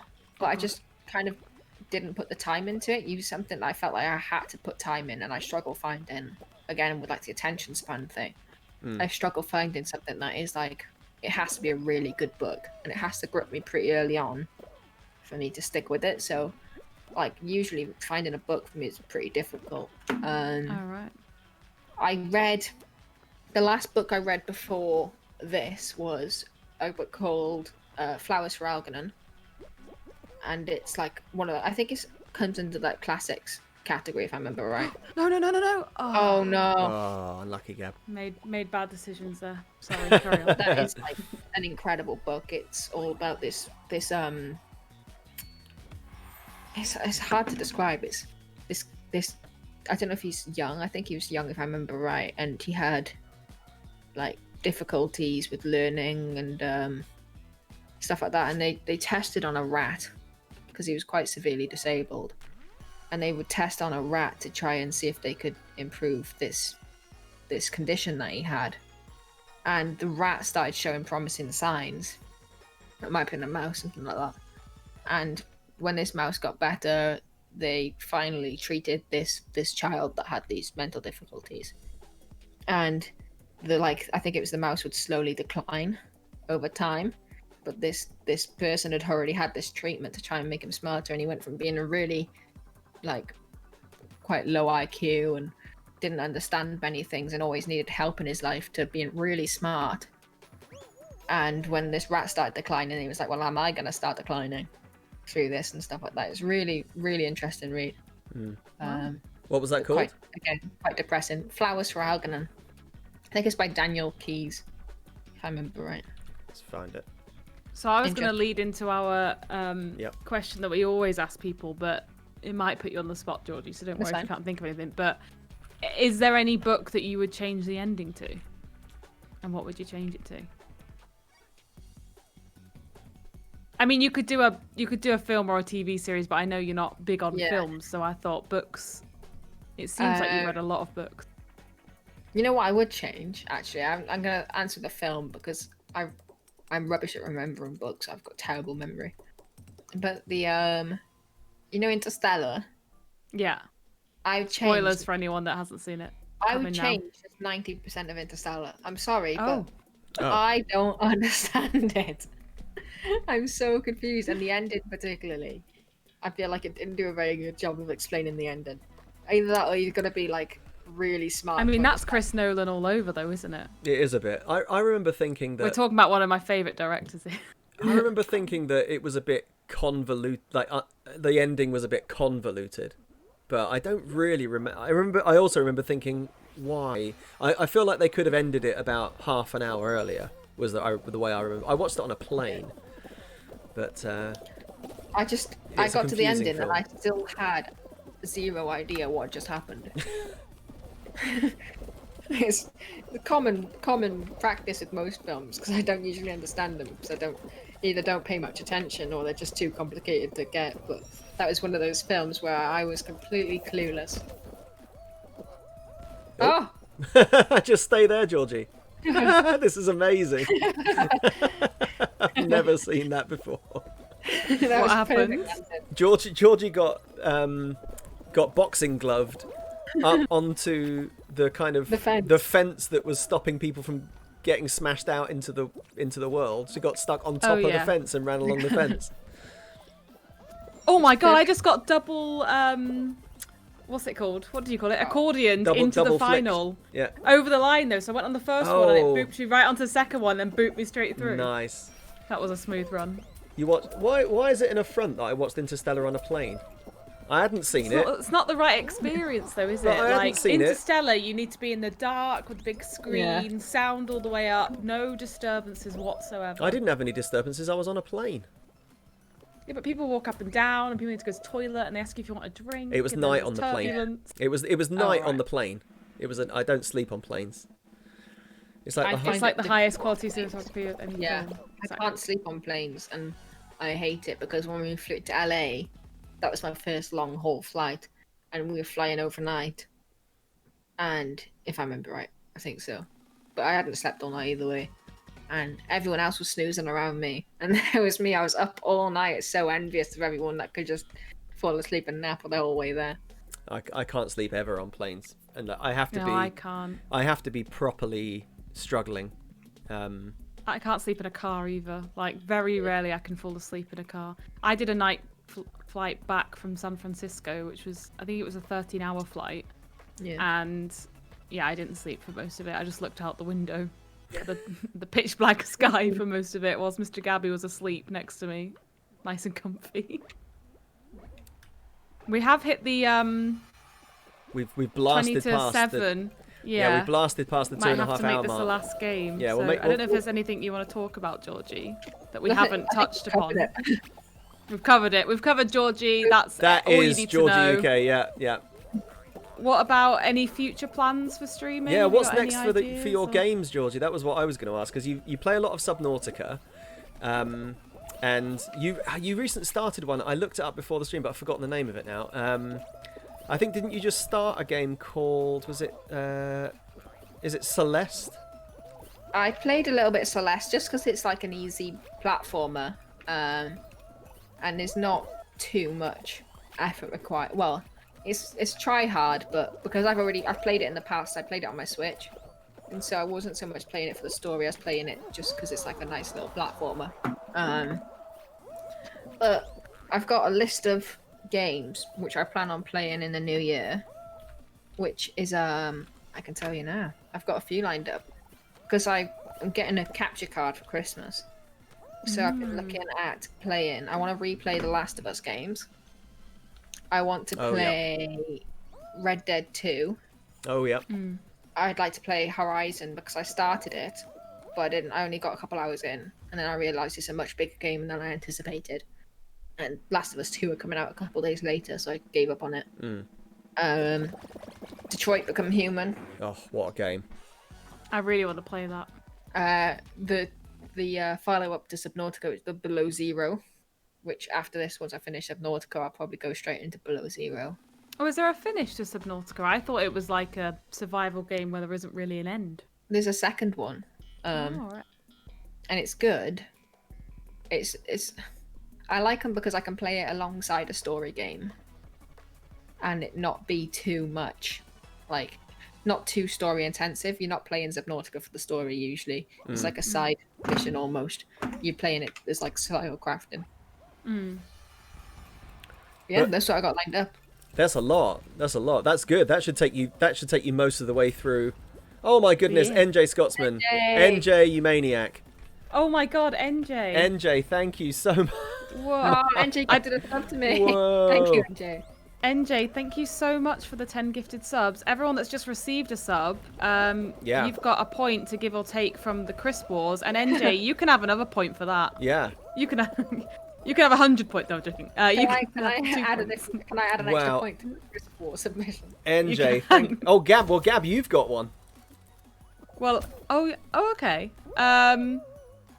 I'm going to give another one to Skips because I think they need to win. Another one Wow. for Skips. Okay. Okay. So Yeah. I'll tell you what. Oh, I'll read no. out. NJ, thank you so much. That's so generous of you. Yeah, thank you. We should so also much. say that all the money that comes into the Mike and Gabby show via whatever method, we're going to put it all back into the show. We just haven't decided exactly what we're going to do yet, but it will all be, everything will be reinvested into the show. So Well, yeah. So we're working on improving it every time. So like, yeah, the money we make from streaming, thanks to you guys, will go into improvements. Absolutely. Whatever that may be. So the people that have got a plus or minus one are, thanks to NJ, Surreal Red Moon, Georgie, Katie, Zada, Tesseras, CM on the Rocks, Gab, Not Quite Regular Steve, Xander, and Star2D2. I think some of these people aren't in right now. But Yeah, we'll so some give people them aren't a in. message or something. So what have we got? So hang on a minute. So what did you say, Gab? Sorry. I said +1 to Skips. Okay. NJ, what was your one? Was it a +1 to Monster Munch? I saw it earlier in the chat. -1 to Tyrrells from Funyuns. -1 to Tyrrells. That's -2 Can I for Tyrrells now. Yeah. +1 Skip. Oh, that's me. Yeah. Thank you, Clayplay. Thank- Can I do a -1 to the snaps? -1 to the snaps. Yeah. All right, Georgie. You're like coming for me or something. You know I'm the host of this show, right? Gab, it's not Gab. No one's going for you, Gab. I'm Don't worry. joking. I'm Not- joking. I'm joking. I'm only -1 to joking. the snaps. Somebody did +1. Oh, Surreal Red Moon did +1 to Pom Bears. Where are they now? Okay. Oh my god, the penguin's gone under this middle bit. Oh my god, it's stuck. Quick, grab it, grab This it. is- No, thi- let go of me, Godzilla. No. I really think these rankings are going to affect. You know what? Oh, should I put Georgie's in now while you guys are playing, and we could announce it at the end on the stream for anyone that's here, and then do like a public announcement. We can do, Or but should there we are some save it? subs that aren't here that we might want to give the chance to. Oh, that's true, contribute. actually. But we could do That's the true. for now before we get. Oh, I don't want to. I don't know, because part of me wants to say now, and part of me doesn't Mike's want to very excited. I don't want to prejudice what people give their plus and -1s to if it's out there what's Yeah. winning and what's losing. Thank you, Clayplay. You are best mod of the year. Play is. Also, an amazing mod. Tesserus, you've had a gift sub. So, Tesserus, you can do a plus or -1 to any of the crisps from Crisp Wars, should you wish. Do you want to display it quickly for people so they can see the options? Yeah, I'll quickly put it on. So, just because there are a lot of crisps. yeah, so might forget Fall about. Guys is still continuing in the background, but these are the crisps.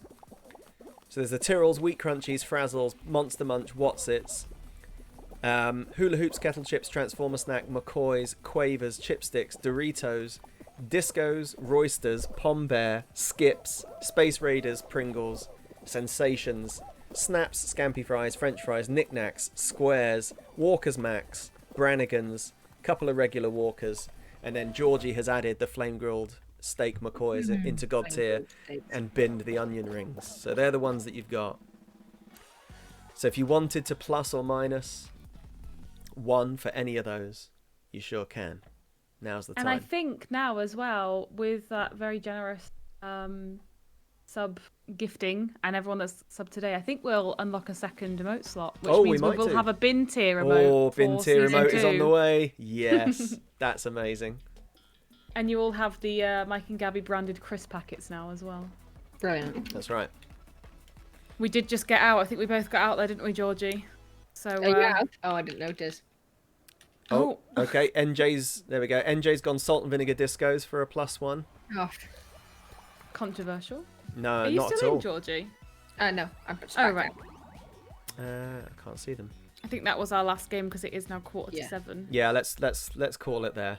So okay, so I won't have time to put Georgie's rankings in now, but that's fine. We'll reach out to the other subs. Thanks to NJ's. Because obviously some people might have lurked earlier and now they've been given it, so I think we should give them. Because I think we're going to announce these on Sunday, so people have got a day to let us know what they think. So it's Starbury, Xander, Robin, Tesserus, but Tesserus is in the chat, so potentially if Tesserus has got a minute, could do it now. Zada, and I think we've got Katie as well. I think Katie's left. Katie was here earlier, but I mean she would God tier Pom Bear probably. I think she would do +1 for Pom Bear. Could probably lock that one in, but we'll wait to see it officially. Yeah, we don't want to be accused of messing with the results. Absolutely not. I'm going to move back over to just chatting so we can say goodbye to Georgie. There we go. Sarah's is here. Sarah's, if you want a +1 or -1 a Chris, you're very welcome to. You are now a sub to the channel. Yeah. I don't know. I was gonna lead into something there, and I completely lost my sentence. I mean, it's been a fascinating Mike and Gabby show with a fascinating guest. Thank you. Not only a Twitch streamer, but a future star of making things for film and TV. Making things. Georgie, are you going to have to start watching film and TV? People are always like, "Oh, can you Sometimes our tutor tries to set us homework, go and watch this, and I'm like, I don't have time for it. I don't have patience. Maybe one day. And apparently it'll benefit my job if I go and actually watch these films, because then when someone references it, if the director turns around and says, something out of something, right, I can turn around and be like, yeah, but I've got a phone for that. Yeah, I mean, yeah. It could, but I mean that sort of thing could be the thing that gets you a job, couldn't it? Like if somebody says, just like H.R. Geiger did in blah de blah de blah, and you could just go, yes, I know exactly. Then I guess there's a chance. Maybe that I can you just flag my way through it and be like, yeah, I know exactly what you're talking about, and then as soon as I leave the meeting, just quickly Google it. Yeah. You just say let's get that up for reference. Get your phone out to. How you do it. So before we go, Georgie, I really want to ask you, because you're finishing in presumably about 6 months or so. Yeah. For uni, what will be next for you? Do you think what will be the next step? I've been looking at a few different companies. There's one down in Aylesbury that I'd really like to be able to get a job at. They work all over TV and film, various jobs. They were doing the ones for Cold Midwife recently. That's ambitious though. Might as well go for it. Either that, maybe going to work back at my previous workshop that I used to work at, continue prop making and making fake taxidermy animals for a while. So cool. Or there's a place down in Birmingham that do photo scanning. So they photo scan actors and stuff like that and 3D print a lot. And so they were using they were using photo scanning and 3D printing to create these like live casts, and then they would test it with Face ID on mobile phones. So they had a lot of mobile contracts where these like Apple and I think a few other companies were trying to improve their AI through 3D printed faces. And so could you 3D print someone's face and fool the AI? Man, that is mad. That's crazy. But you've got maybe options in the pipeline then. That's good. Yeah. Hopefully. And I was gonna say, I normally ask guests when are you next streaming, but we're all streaming tomorrow together. Yes. But if you want to promote it, Georgie, go on. I may be doing a couple hours later on. We'll see.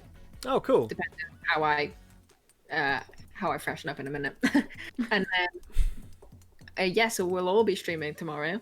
Yeah. Both me, Mike, Gabby, Charlie, Zion, if they're in chat, and Katie. Mm-hmm. And we'll all be doing a streamathon, Christmas themed. So bring your Christmas hats.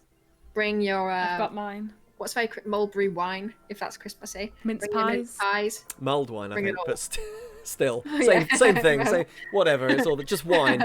Just everyone bring wine, gin. I'll be drinking gin probably. Yeah, I'll be drinking. I've got amaretto. Oh. So yeah, bring everything. Bring everything you have. Come join us in the Christmas extravaganza. We'll be playing a whole host of games, from Monopoly to tabletop games. Testing our friendship with Monopoly at the beginning of the stream. I'm scared. The rest of the stream could be awful. It could be. I think we should do it last. How poorly I handle Trivial Pursuit, which is very poorly. I can tell you now. That's the disclaimer. Gin and eggnog, so, maybe. yeah. God. Yeah. Tomorrow at 1 p.m. Correct? Tomorrow at 1 p.m. Yeah. GMT. So starts with me and Mike till 4 o'clock. And then at 4 o'clock, we raid Charlie and Zion. So we'll all be playing all day, but we raid Charlie and Zion at 4 o'clock. And then 7 o'clock, they raid Georgie and Katie. So you'll be with us all day. Are we allowed to whisper in Trivial Pursuit? Ooh. Only if you whisper it to me, Clayplay. Or me. Yeah, me. Are we allowed to Google? This is the thing. If we're not the ones streaming when we're playing Trivial Pursuit, then we could just Google the answer. Yeah, but that's kind of not in the spirit of quizzing, is it, Gab? Come on then. It's in the spirit of grace. Oh, I don't want to play games with Grace. No, I'm joking. I'm not gonna cheat. No, obviously. I will be sat just like dunno. Oh, I know that one, and then I'll get the answer wrong. So if you're not following Georgie, go and follow Georgie_UK right now. Georgie might be streaming a little bit later on today, and if not, we'll all be on tomorrow starting at 1 o'clock. Well, Gab and I will be streaming first, but we will be playing games with Georgie and Charlie and everybody else, and we'll be handing over to Zion and Charlie at 4. But we'll all still play. We just figured that all 6 of us shouldn't stream at the same time because it's just too much. Yeah, it's too confusing. Yeah. So Georgie, thank you. I had great fun. It was good. Thank you so much. Another brilliant. I haven't caused too many arguments, controversies. Not at all. Actually, I think you were overwhelmingly popular in the chat. So you've been one of the least controversial, and you've shaken up the Chris Wars leaderboard. Completely. Which we will release soon. And everybody in the chat, thank you for joining us. It's been a really great day in chat as well. Loads of really good questions. People sticking around for the whole chat. Really good of you all. Should we go and give somebody a raid, Gab? Yeah, well, Georgie, is there anyone you want to raid? Oh, yeah. We've started asking. If not, we can find someone. But if you've got anyone you want to recommend. And whilst you're looking for someone, I think we should just wrap up season 1, Mike, by thanking everyone who has guested and who have come by and hosted us. Gifting subs, NJ, thank you so much.